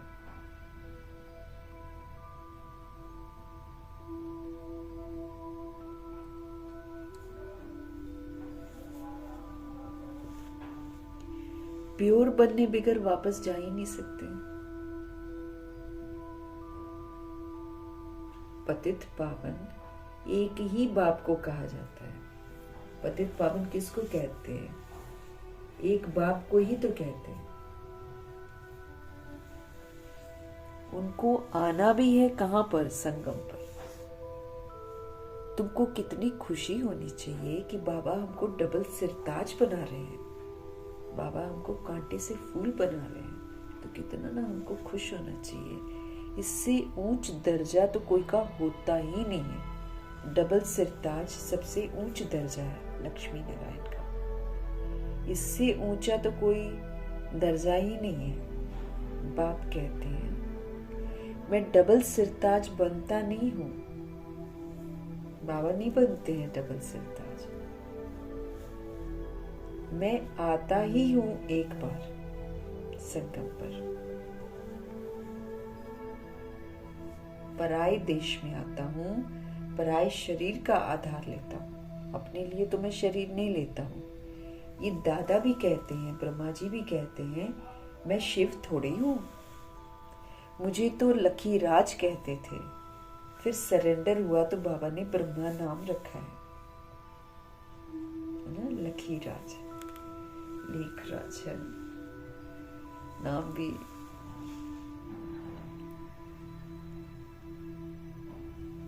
गौरों से हटकर था। मुझे तो लखीराज कहते थे, फिर सरेंडर हुआ तो बाबा ने ब्रह्मा नाम रखा। इसमें प्रवेश कर इनको कहा कि तुम अपने जन्मों को नहीं जानते हो। इनमें प्रवेश कर इनको कहा कि तुम अपने जन्मों को नहीं जानते हो। 84 जन्मों का भी हिसाब होना चाहिए ना। वो लोग तो 84 लाख कह देते हैं, जो बिल्कुल ही इम्पॉसिबल है।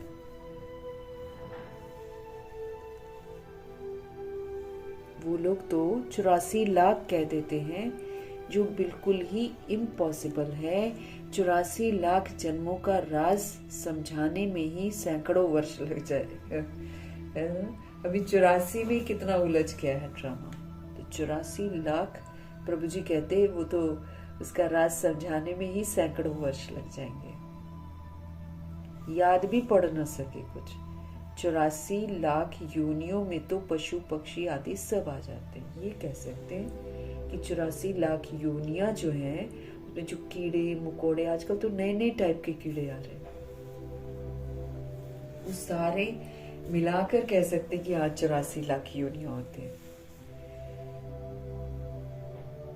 तो 84 लाख योनियों में तो पशु पक्षी आदि सब आ जाते हैं। मनुष्य का ही जन्म दुर्लभ कहा जाता है ना, मनुष्य का जन्म दुर्लभ कहा जाता है। तो ये जो कह देते कि एक ही जन्म है, वो इसलिए कह देते क्योंकि वाकई जो एक अद्भुत जन्म है, मरजीवा जन्म, ये तो एक ही है। और ये मरजीवा है, जीते जी हम मरते हैं पुराने से और नए बनते हैं। और यही जन्म वैल्यूबल है, इसी में हमको सारी शिक्षाएं मिलती हैं।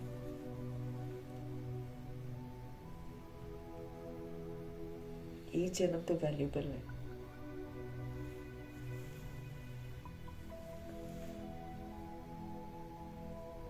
अब इसीलिए उन्होंने कह दिया कि 84 लाख योनियों के बाद जाकर एक जन्म। वो तो ये बोलते हैं कि मनुष्य आत्मा जो है वो पशु पक्षी ये सब बनती है। भगवान कहते हैं ऐसा नहीं होता है।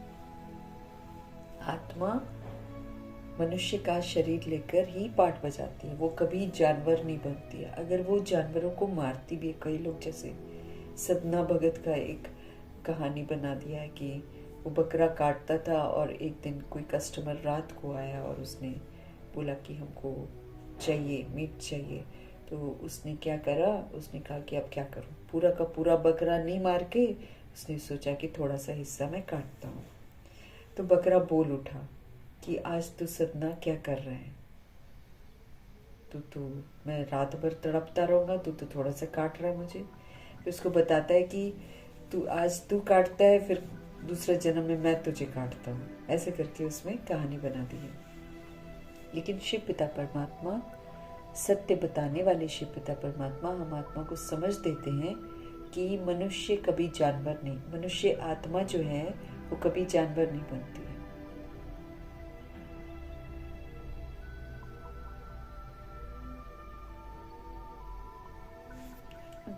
मनुष्य आत्मा मनुष्य का ही जन्म लेती है।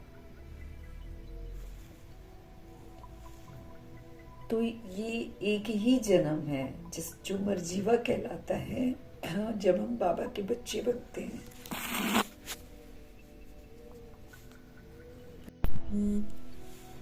इसमें हम मरजीवा बनते हैं ना, नया जन्म फिर हमारा होता है। फिर हम ये ईश्वरीय जन्म कहलाता, ये एक ही जन्म है, बस ओनली वन।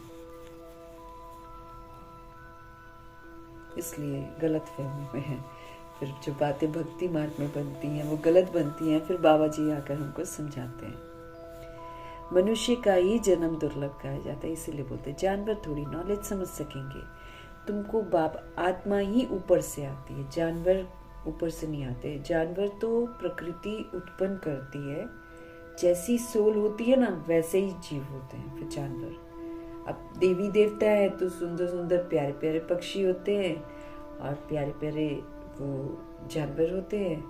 और जब हम लोग बैड बन जाते हैं तो फिर देखो आजकल क्या क्या है, मच्छर, मक्खियाँ, बिच्छू, टिंडन, सांप। हाँ, आजकल इनकी भरमार बहुत है।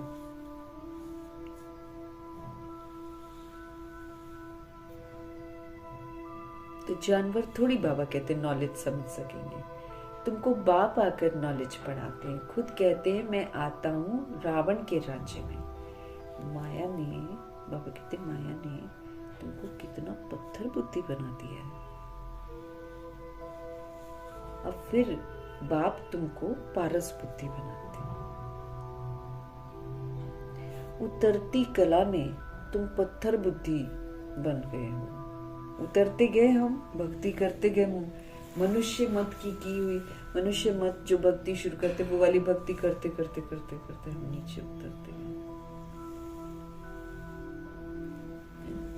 बाबा कहते हैं उतरती कला में तुम तो पत्थर बुद्धि बन गए हो। अब फिर बाप चढ़ती कला में लेकर जाते हैं। नंबरवार तो होते हैं ना, हर एक को अपने पुरुषार्थ से समझना है। हमको अपने पुरुषार्थ से हर बात समझनी है। मुख्य बात है किसकी? याद की। रात को जब सोते हो तो भी ये ख्याल करो बाबा हम आपकी याद में सो जाते हैं, गोया हम इस शरीर को छोड़ देते हैं ना। बाबा की याद में सोना है। बाबा की याद में सो, देखो नींद आएगी, अच्छी आएगी, अमृत वेले पे उठ जाएंगे। अपने बेड को पूरा सील करना चाहिए, घर को भी करना चाहिए, सेवा स्थान को करना चाहिए, बेड को भी करना चाहिए, क्योंकि ताकि कोई भी नेगेटिव एनर्जी हमारे बेड तक नहीं आए और हम बाकायदा ऊपर, मतलब सुबह जब उठे तो उठ जाए फटाफट, एकदम आलस ना करें हम।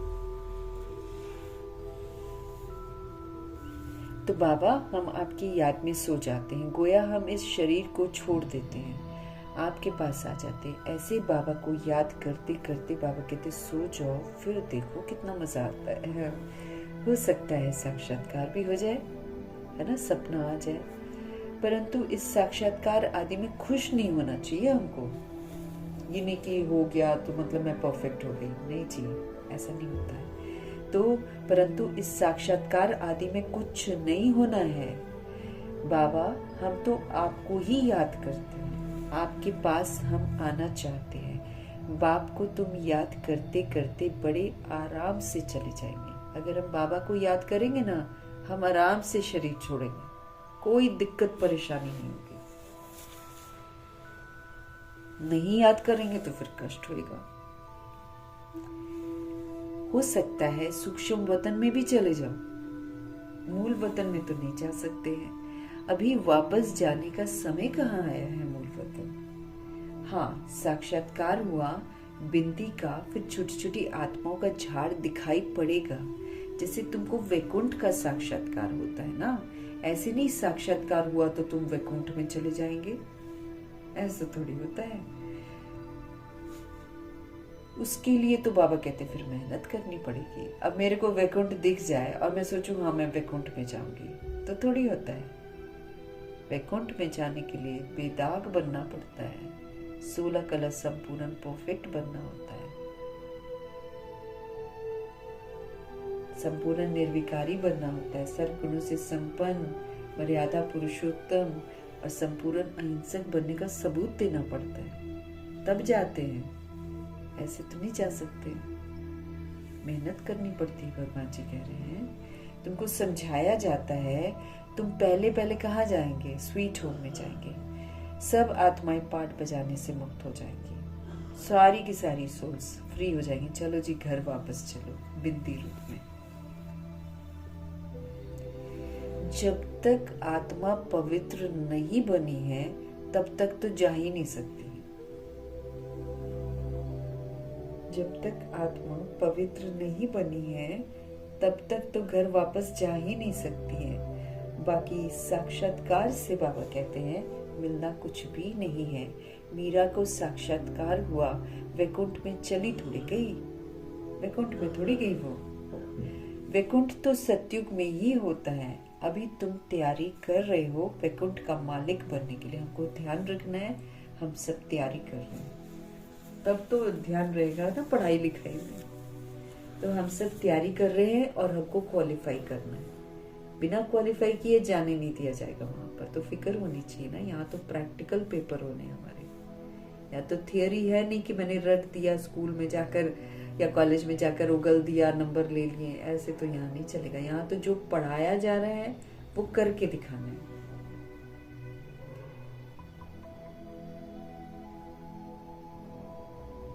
तो बाबा जी हमको कह रहे हैं अभी तुम तैयारी कर रहे हो वैकुंठ का मालिक बनने के लिए। बाबा ध्यान आदि में इतना जाने नहीं देते हैं, क्योंकि तुमको तो पढ़ना है ना। बाबा कहते हैं पढ़ो बजाय इसके कि ध्यान लगाओ,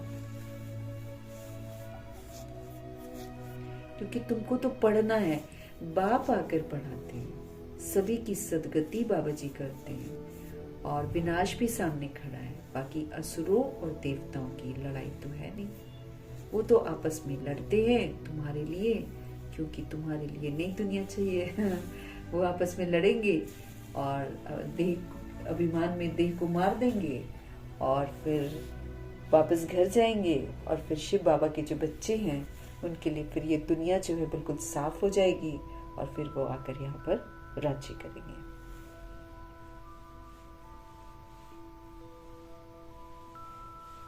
बाप आकर पढ़ाते हैं, सबकी सदगति करते हैं, विनाश भी बिल्कुल सामने खड़ा है। बाकी असुरों और देवताओं की लड़ाई कभी भी नहीं लगी है। देवता तो संपूर्ण अहिंसक है, तो वो लड़ेंगे क्यों? और लड़ने वाले की पूजा तो हो ही नहीं सकती। लड़ना तो रावण की मत है, तो कैसे हो जाएगी उनकी पूजा? फिर क्यों पूजनीय बनते?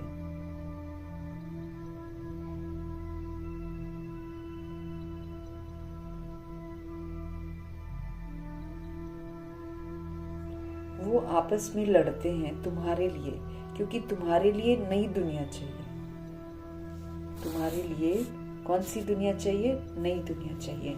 बाकी तुम्हारी लड़ाई है किसके साथ? माया के साथ। तुम बहुत नामी ग्रामी वॉरियर्स हो, तुम कौन हो? तुम बहुत नामी ग्रामी वॉरियर्स हो, है ना? हम योद्धे हैं, परंतु कोई जानता ही नहीं है। हम नामी ग्रामी वॉरियर्स हैं। हम विकारों पर जीत प्राप्त करते हैं, कमी कमजोरियों पर जीत प्राप्त करते हैं।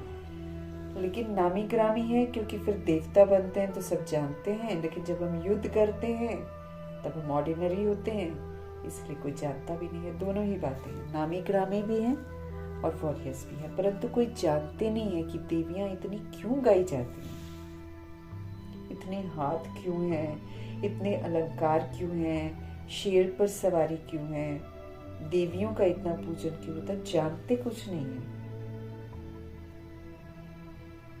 परंतु कोई जानते नहीं है कि देवियां इतना क्यों गाई जाती हैं। अभी तुम भारत को योग बल के साथ स्वर्ग बनाते हो। जब हम लोग स्वर्ग में जाने लायक बनते हैं तो हम एक्चुअली क्या कर रहे होते हैं? हम स्वर्ग बना रहे होते हैं। तो अभी तुम भारत को योग बल के साथ बाबा की याद में रहकर, योग बल के साथ अभी तुम भारत को योग बल से स्वर्ग बनाते हो। तुमको अब बाप मिल गया है, तुमको समझाते रहते हैं, ज्ञान से नई दुनिया जिंदाबाद होती है। तुमको अब बाप मिल गया है, तुमको समझाते रहते हैं कि ज्ञान से नई दुनिया जिंदाबाद होती है। ये लक्ष्मी नारायण जो हैं नई दुनिया के मालिक थे ना। अब पुरानी दुनिया है। पुरानी दुनिया का विनाश आगे भी मुसलों के द्वारा ही हुआ है, बॉम्ब्स के द्वारा ही हुआ है। पुरानी दुनिया का जो विनाश है वो आगे भी बॉम्ब्स द्वारा ही हुआ था। महाभारत लड़ाई लगी थी, उस समय बाप राजयोग भी सिखा रहे थे। अब प्रैक्टिकल में बाप राजयोग सिखा रहे हैं। उस समय भी बाबा सिखाते थे ना, उस समय भी बाप राजयोग भी सिखा रहे थे। अब प्रैक्टिकल में बाप राजयोग सिखा रहे हैं ना। बाप ही तुमको सच बताते हैं। सच्चा बाबा आते हैं तो तुम सदैव खुशी में डांस करते हो। ये है ज्ञान की डांस। तो जो ज्ञान डांस के शौकीन हैं उनको ही सामने बैठना चाहिए। जो नहीं समझने वाले होंगे उनको उबासी आएगी। समझ जाते हैं कि कुछ भी समझते नहीं हैं। ज्ञान को कुछ भी समझेंगे नहीं तो फिर इधर उधर देखते रहेंगे। बाबा भी ब्राह्मणी को कहेंगे, तुमने किसको लाया है? जो सीखते हैं और सिखलाते हैं उनको सामने बैठना चाहिए। उसको खुशी होती रहेगी, हमको भी डांस करना है, मीन्स हमको भी सेवा करनी है। ये है ज्ञान की डांस। श्री कृष्ण ने तो न ज्ञान सुनाया है न डांस किया है। मुरली तो ये ज्ञान की है ना। तो बाप ने समझाया है रात्रि को सोते समय बाबा को याद करते हुए चक्र को बुद्धि में याद करते रहो। बाबा की याद में भी रहना है और चक्र को, बाबा को याद करते चक्र को बुद्धि में याद करते रहना है। बाबा, हम अब इस शरीर को छोड़ आपके पास आते हैं। बाबा, हम अब इस शरीर को छोड़ आपके पास आते हैं। ऐसे याद करते करते फिर सो जाओ, फिर देखो क्या होता है। आगे कब्रिस्तान बनाते थे, फिर कोई शांति में चले जाते थे, कोई राज करने लगते थे। जो बाप को जानते ही नहीं है तो वो याद कैसे कर सकेंगे? सबसे बड़ी बात है, जो बाप को जानते ही नहीं है तो वो याद कैसे कर सकेंगे? मनुष्य मात्र बाप को जानते ही नहीं तो बाप को याद कैसे करें? तब बाबा कहते हैं कि मैं जो हूँ, मैं जैसा हूँ, मुझे कोई भी नहीं जानते। बाबा को कोई भी नहीं जानता। मनुष्य मात्र बाप को जानते ही नहीं है तो बाप को याद कैसे करें। तब बाप कहते हैं कि मैं जो हूँ, मैं जैसा हूँ, मुझे कोई भी नहीं जानते हैं। अभी तुमको कितनी समझ आई है। तुम हो गुप्त वॉरियर्स। वॉरियर्स नाम सुनकर देवियों को फिर तलवार, बाण आदि दे दिए हैं। तुम वॉरियर्स हो किसके? योग बल के। योग बल से विश्व के मालिक बनते हो ना। योग बल से क्या करते हो? विश्व का मालिक बनते हो। बाहुबल से भल कोई कितना भी कोशिश करे परंतु जीत पा नहीं सकते। बाबा कहते हैं आज दुनिया क्या कर रही है? बाहुबल के आधार पर चल रही है ना। ताकत, जिस्मानी ताकत यूज कर रही है।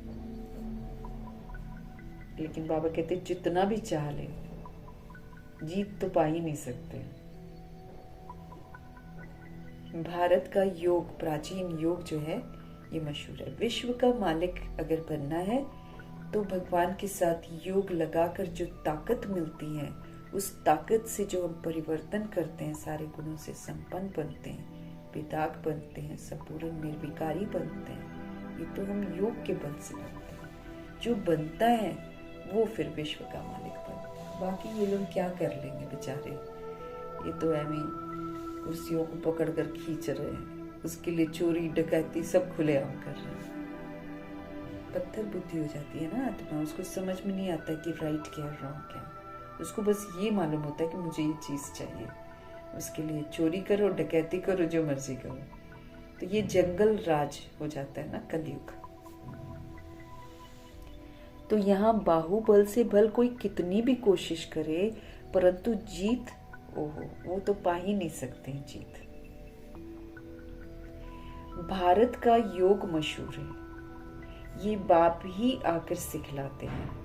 ये भी किसी को पता नहीं है, उठते बैठते बाप को ही याद करते रहो। कहते हैं योग नहीं लगता, योग अक्षर ही उड़ा दो, ऐसा बोलते हैं।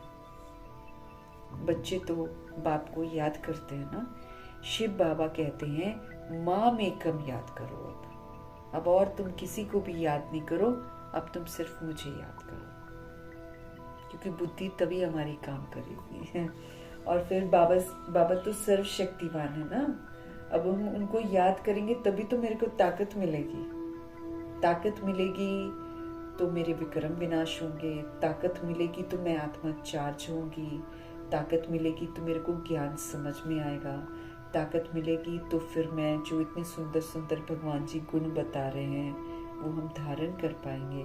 ताकत मिलेगी तो विकारों को नहीं यूज करके उस पर जीत प्राप्त करेंगे। सब कुछ तो योग के बल से ही होना है।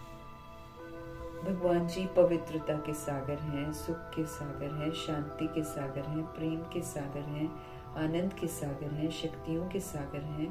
तो जब तक हम उनके साथ कांटेक्ट में नहीं रहेंगे, उनको याद नहीं करेंगे, तब तक हम कैसे पावरफुल बनेंगे। बाकी दुनिया सारी विस्मृत है, दुनिया सारी कमजोर है।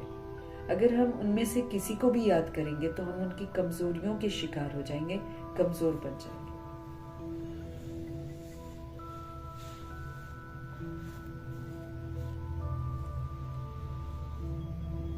किसी के साथ भी, किसी को भी याद करेंगे हम कमजोर बन जाएंगे।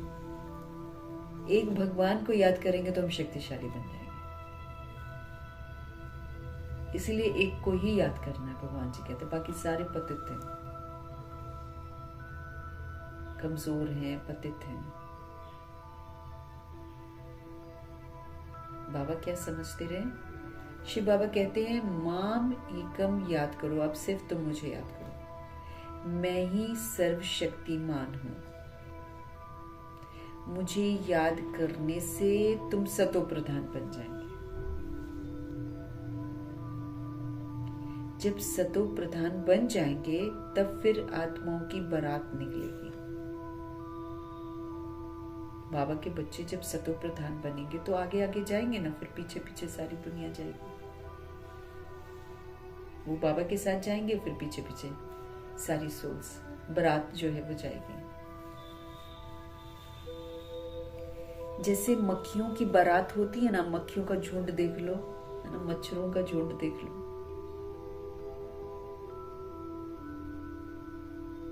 स्टैंड पर कहीं खड़े हो जाओ, मच्छर का झुंड शाम को कैसे होता है, पूरे सिर पर एकदम गोल गोल गोल गोल मंडरा रहे होते हैं इतने सारे।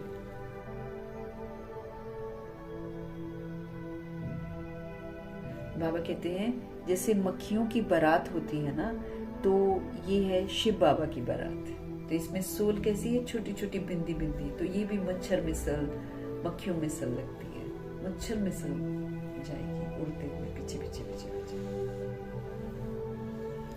शिव बाबा की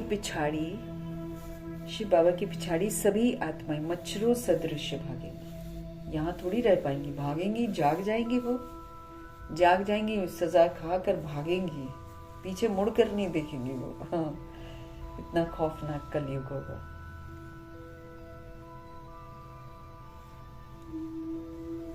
तो शिव बाबा की पिछाड़ी सब आत्माएं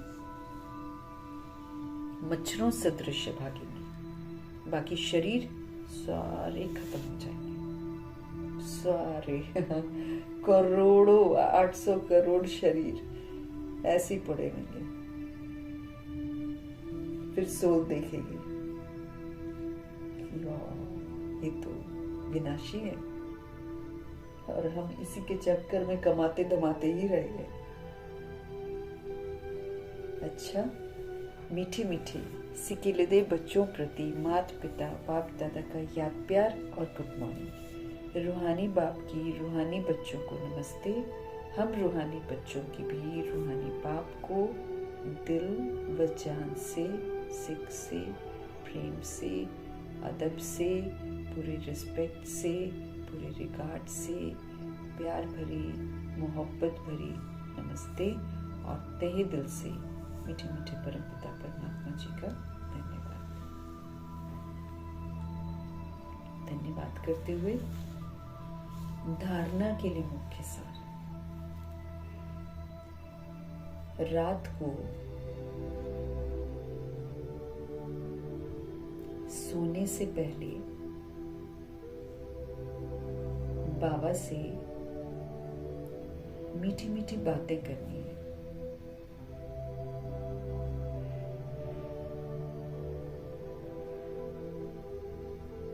रात को सोने से पहले बाबा से मीठी मीठी बातें करनी है।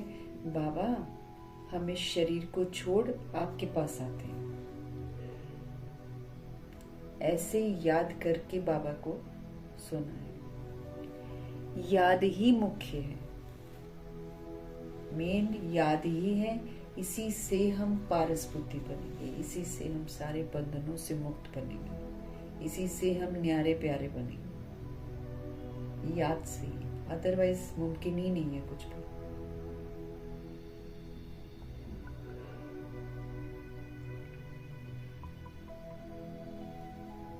याद ही मुख्य है और याद से ही हमको पारस बुद्धि बनना है।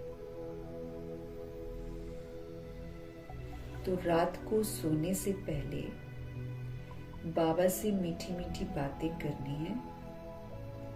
बाबा, हम इस शरीर को छोड़ आपके पास आते हैं, ऐसे याद करके सोना है। याद ही मुख्य है, याद से ही पारस बुद्धि हम बनेंगे। 5 विकारों की बीमारी से बचने के लिए देही अभिमानी रहने का पुरुषार्थ करना है। अगर हम चाहते हैं ना, 5 विकारों की बीमारी है ना, ये हम बीमार आत्मा है। जब तक हमारे अंदर में कामनाएं हैं, जब तक हमारे अंदर में क्रोध और क्रोध की फैमिली है, जब तक हमारे अंदर में कोई भी लोभ है, चाहिए चाहिए का लोभ है, और जब तक हमारे अंदर में मेरे मेरे का मोह है, जब तक हमारे अंदर में अहंकार है, ईर्ष्या है, द्वेष है, नफरत है, तब तक तो हम बीमार हैं, बीमार आत्मा है।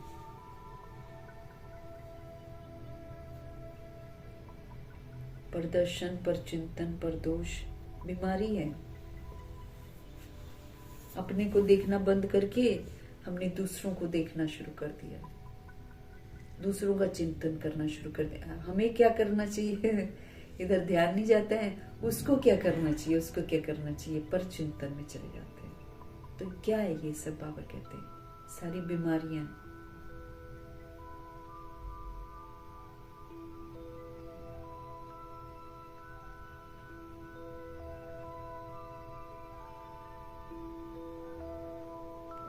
तो 5 विकारों की बीमारी से बचने के लिए देही अभिमानी रहने का पुरुषार्थ करना है, अथाह खुशी में रहना है, ज्ञान डांस करना है, क्लास में सुस्ती नहीं फैलानी है, एक्टिव रहना है, क्लास में सुस्ती नहीं फैलानी है।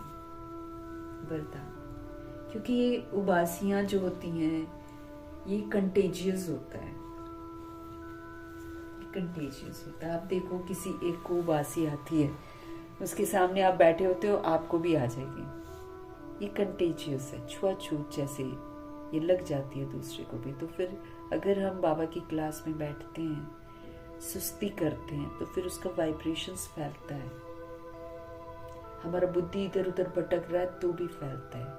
हम देह अभिमान में हैं तो भी हम वायुमंडल को खराब करते हैं। तो हमको सुस्ती नहीं फैलानी है, ज्ञान बड़े मस्ती में सुनना है बाबा से, और मस्ती में उसको धारण करना है, और फिर उससे सेवा करनी है।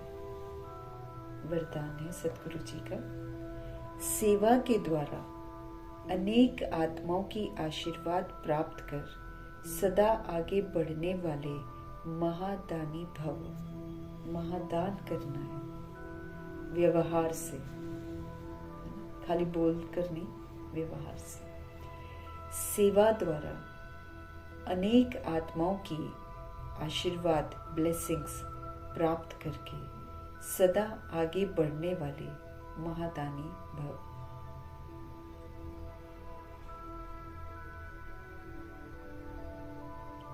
महादानी बनना अर्थात दूसरों की सेवा करना। दूसरों की सेवा करने से स्वयं की सेवा तो अपने आप हो जाती है, बाबा कहते हैं। महादानी बनना मतलब क्या होता है? बाबा कहते हैं महादानी बनना मतलब दूसरों की सेवा करना। जब हम दूसरों की सेवा करते हैं तो अपनी सेवा ऑटोमेटिकली हो जाती है। हम अपने को अच्छा बना ही लेते हैं दूसरों की सेवा करते करते। इसीलिए बाबा क्या बोलते हैं, तुम सुख शांति प्रेम आनंद दूसरों से मांगते हो ना, तुम देना शुरू करो। जब हम देते हैं हमारा अपने आप भरते चला जाता है। हम दे देकर संपन्न बन जाते हैं। इसलिए बाबा कहते हैं जब दूसरों की सेवा करते हैं ना, तो स्वयं की सेवा तो ऑटोमेटिकली हो जाती है।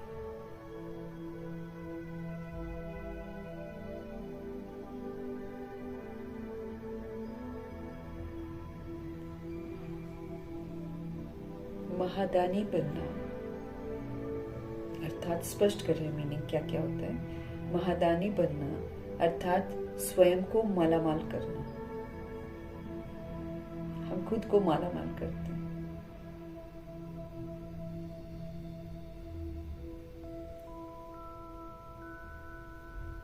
जितनी आत्माओं को सुख शक्ति व ज्ञान का दान देंगे, उतनी आत्माओं के प्राप्ति की आवाज या शुक्रिया जो निकलता है ना, बाबा कहते वो आपके लिए क्या बन जाएगा? आशीर्वाद का रूप हो जाएगा। तो महादानी बनना माना दूसरों की सेवा करना। दूसरों की सेवा करने से खुद की सेवा ऑटोमेटिकली हो जाती है। महादानी बनना माना स्वयं को मालामाल करना। जितनी आत्माओं को सुख शक्ति व ज्ञान का दान देंगे, उतनी आत्माओं के प्राप्ति की आवाज जो है, जो उनका शुक्रिया है जो निकलता है, वो आपके लिए क्या बन जाएगा? ब्लेसिंग का रूप बन जाएगा। ये आशीर्वादें ही आगे बढ़ने का साधन है। ये जो ब्लेसिंग्स है ना, ये आगे बढ़ने का साधन है। जिन्हें आशीर्वादें मिलती हैं वो सदा ही खुश रहते हैं। तो रोज अमृत वेले क्या करो, महादानी बनने का प्रोग्राम बनाओ। कोई समय व दिन ऐसा न हो जिसमें दान न हो। कोई भी समय, कोई भी दिन ऐसा न हो जिसमें दान न हो।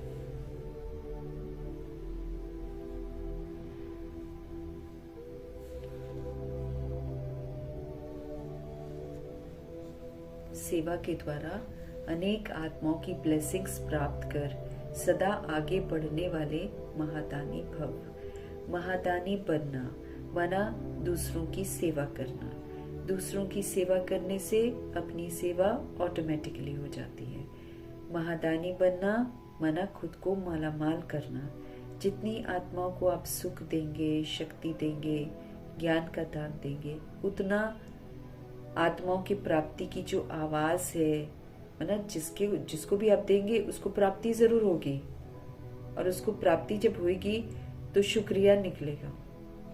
जो उसका शुक्रिया होगा ना, वो हमारे लिए ब्लेसिंग्स का रूप हो जाएगा।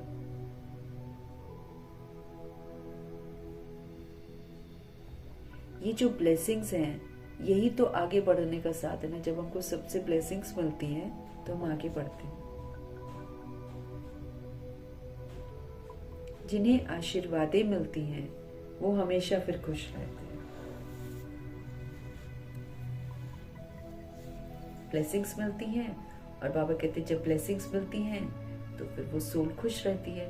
तो रोज अमृत वेले, बाबा कहते हैं रोज अमृत वेले महादानी बनने का प्रोग्राम बना। हाँ, कि महादान करना है, मतलब भगवान से जो सुख, शांति, प्रेम, आनंद हमको मिलता है, समझ जो हमको मिलती है, उस समझ को यूज करना है, उसका सहयोग सबको देना है। हर आत्मा ये समझती है कि कोई मुझे समझे, है ना, कोई मेरे से अच्छे से बात कर ले, कोई मेरे को सम्मान दे। यही तो सोल्स चाहती हैं आजकल, क्योंकि उनको मिलता नहीं है। अब हमको भी पहले पता नहीं था, अब हमको पता है, अब हमको समझ मिलती है। अब बाबा हमको प्यार करते हैं, बाबा सबका रिकॉर्ड रखते हैं, बाबा हमको सम्मान देकर सम्मान देते हैं। अब जैसे जैसे बाबा करते हैं वैसे वैसे मुझे उन आत्माओं के लिए करना है जो बाबा जी के संपर्क में डायरेक्ट नहीं आते। सब तो बाबा से पढ़ते नहीं है, तो जो बाबा का बनता नहीं है, बाबा से पढ़ता नहीं, उसको कैसे बाबा की चीजें मिले। तो फिर उसके लिए बाबा अपने बच्चों को निमित्त बनाते हैं कि चलो तुम्हारा कांटेक्ट तो सबके साथ है, तुम्हारा हिसाब किताब सभी आत्माओं के साथ है।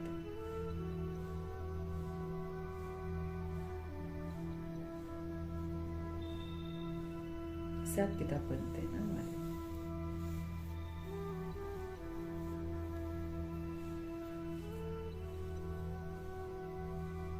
तो विधि पूर्वक फिर बाबा हमको क्या बोलते हैं कि आत्माएं जिस चीज के लिए तरस रही हैं, मैं तुमको वो दे रहा हूं, तुम वो अपने व्यवहार से दूसरों को दो। अब बाबा तो हमको समझाते हैं तो हम समझकर उसको करते हैं।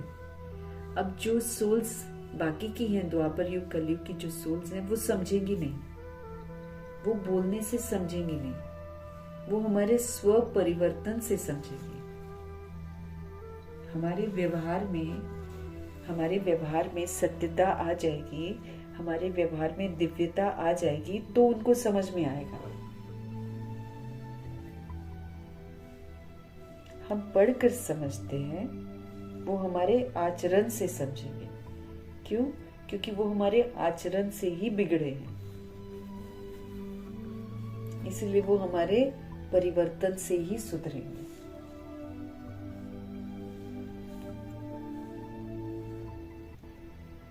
इतना हमें अपनी जिम्मेवारियों को समझना है। इसलिए भगवान हमको कहते हैं ना कि कुछ नहीं बदलेगा बच्चे। अगर तुम सोचोगे कि घर में जो ज्ञान में नहीं चलता है वो कुछ समझे और वो कुछ बदले, तो ये तो मेरी गलत फहमी है, वो तो होने वाला नहीं है। आप बदल जाओ, वो आपके बदलाव को देखकर बदल जाएगा। आप उसको रिजेक्ट मत करो, आप उसको देखकर रिएक्ट मत करो,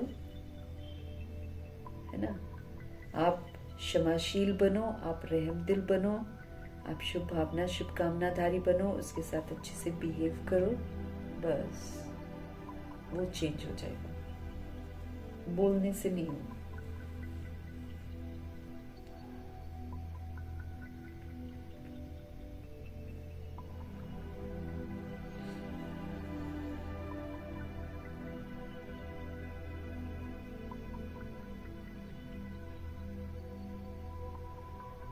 तो आशीर्वाद जो है ना, ये आगे बढ़ने का साधन है। जब हमको दुआएं मिलती है ना, तो हमारा पुरुषार्थ बहुत फास्ट जाएगा, और जहाँ कोई सोल हमसे डिससेटिस्फाइड होएगी ना, वहीं हमारे पुरुषार्थ जो है ना स्लो हो जाएगा। इसलिए प्रभु जी हमको कहते हैं ना, सबको, एकदम सभी को पॉजिटिव एनर्जी दो। पॉजिटिव दे देकर हम उसको पॉजिटिव बना देंगे, लेकिन अगर हम चिंतन करेंगे कि वो नेगेटिव मुझे देता है, वो तो देता ही रहेगा, फिर वो हमको नेगेटिव देता रहेगा, बुरा करता रहेगा। अब ये नहीं कि हमको उसके पास जाकर उसको बोलना है, कुछ मनसा से बोलना है, रिश्ते नहीं जोड़ने अब हमको किसी के साथ भी। दैहिक रिश्ता हमको किसी के साथ भी नहीं जोड़ना है। निमित्त बनकर हिसाब किताब को सत्यता और दिव्यता से चुकता कर देना। हमारी तरफ से अच्छा व्यवहार हो, किसी से चाहना ना हो कि ये ऐसे करे वैसे करे, क्योंकि ये फिर हम मांगते बन जाते हैं। हमारा काम है भगवान से कनेक्टेड रहना, हमारा काम है भगवान से लेकर सबको देना, बस। बाकी वो क्या करता है उसके बाद उसको नहीं देखना हमको।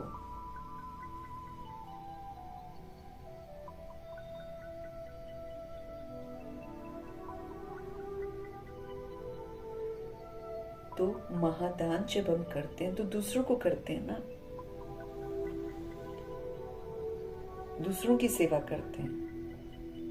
लेकिन दूसरों की सेवा करना मतलब अपनी सेवा करना, खुद को मालामाल बनाना। जितना आत्मा को सूक्ष्म सुख शांति समझ का अनुभव कराएंगे, उतना उनको जो प्राप्तियां होंगी वो दिल से शुक्रिया बोलेंगे। उनका जो शुक्रिया बोलना है वो मेरे लिए एक ब्लेसिंग बन जाएगा। ये इससे फिर तेज गति से हम आगे बढ़ेंगे। जिनको आशीर्वाद मिलती है वो सदा ही खुश रहते हैं।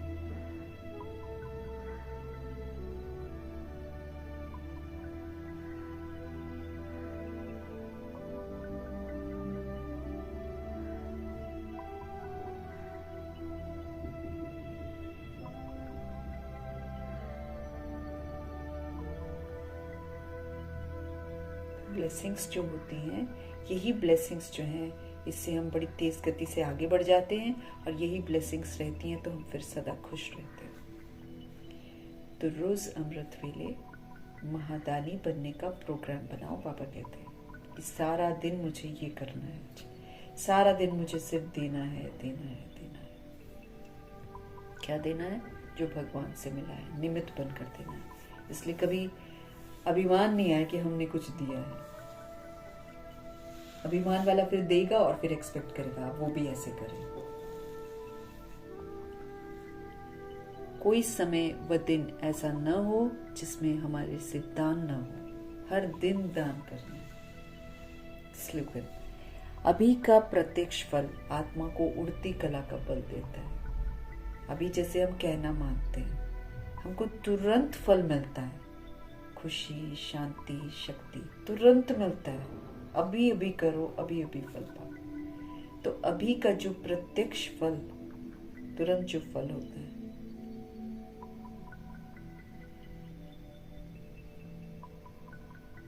तो अभी का प्रत्यक्ष फल आत्मा को क्या करता है? उड़ती कला का बल देता है कि उड़ो, ताकत मिलती है।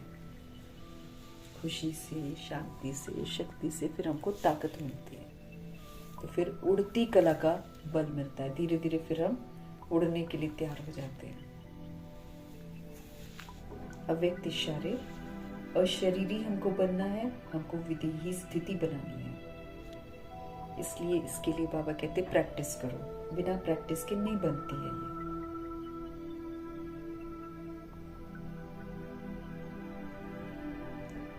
बाप के समीप और बाप के समान बनने के लिए देह में रहते विदेही बनने का अभ्यास करो। बाप के समीप और समान बनने के लिए देह में रहते विदेही बनने का अभ्यास करो। जैसे कर्मातीत बनने का एग्जाम्पल, साकार में ब्रह्मा बाप को देखा, ऐसे फॉलो फादर करो। जब तक ये देह है, कर्म इंद्रियों के साथ इस कर्म क्षेत्र पर पाठ बजा रहे हो, तब तक कर्म करते कर्मेंद्रियों का आधार लो, न्यारे बन जाओ। यही अभ्यास जो है विदेही बना देता है।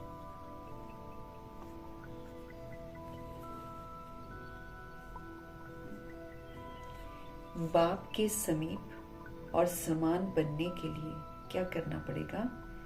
देह में रहते विदेही बनने का अभ्यास करो। जैसे कर्मातीत बनने का एग्जाम्पल, साकार में ब्रह्मा बाप को देखा, ऐसे फॉलो फादर करो। जब तक ये देह है, कर्म इंद्रियों के साथ इस कर्म क्षेत्र पर पाठ बजा रहे हो, तब तक कर्म करते कर्म इंद्रियों का आधार लो और न्यारे बन जाओ। यही अभ्यास हमको विदेही बना देगा। बाप के समीप, बाप के समान बनने के लिए क्या करना पड़ेगा? देह में रहते विदेही बनने का हमको अभ्यास करना है। मैं करावन हार और शरीर देह जो है करणहार। तो ऐसे विदेही बनकर पाठ बजाना है देह द्वारा। जैसे कर्मातीत बनने का एग्जाम्पल ब्रह्मा जी ने दिखाया कि कैसे वो कर्मातीत बने, उदाहरण दिया उन्होंने बनकर। ऐसे हमको भी तो फॉलो फादर करना है। जब तक ये बॉडी हमारे पास है, जब तक कर्म इंद्रियों का साथ है, इस कर्म क्षेत्र पर पाठ बजा रहे हो, तब तक कर्म करते कर्म इंद्रियों का आधार लो, पाठ बजाओ, फिर न्यारे हो जाओ। फिर चिंतन नहीं करो मैंने ये काम किया, मैंने वो काम किया, चिंतन नहीं करो फिर इसका।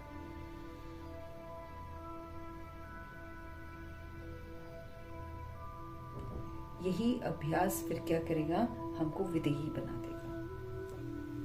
यही अभ्यास हमको विदेही बना देगा।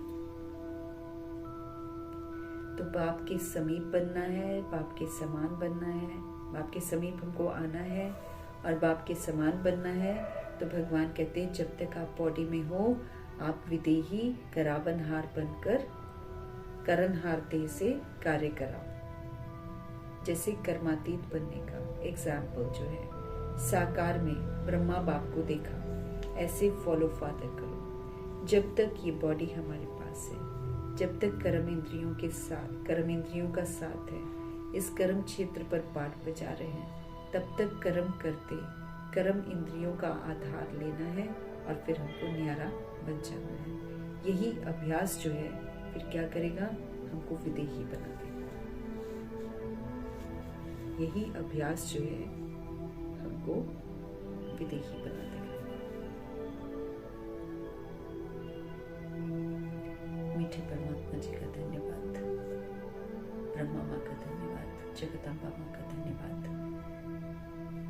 अष्ट रत्नों का धन्यवाद, नवग्रहों का धन्यवाद, एडवांस पार्टी की सोल्स का धन्यवाद, बची हुई सभी आत्माओं का धन्यवाद, 5 तत्वों का धन्यवाद, ड्रामा का धन्यवाद, प्रकृति का धन्यवाद, माया का धन्यवाद, यमदूत का धन्यवाद, करोड़ों की आबादी का धन्यवाद।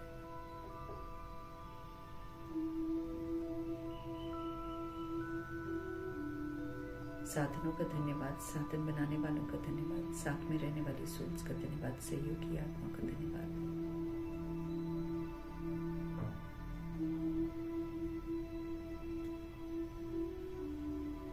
साथ में रहने वाली सोल्स का धन्यवाद, सहयोगी आत्मा का धन्यवाद, अविनाशी खजानों का धन्यवाद, समय का धन्यवाद, शरीर रूपी इंस्ट्रूमेंट का धन्यवाद, आप सभी सोल्स का धन्यवाद, सृष्टि की मेहमान नवाजी का तहे दिल से हम धन्यवाद करेंगे।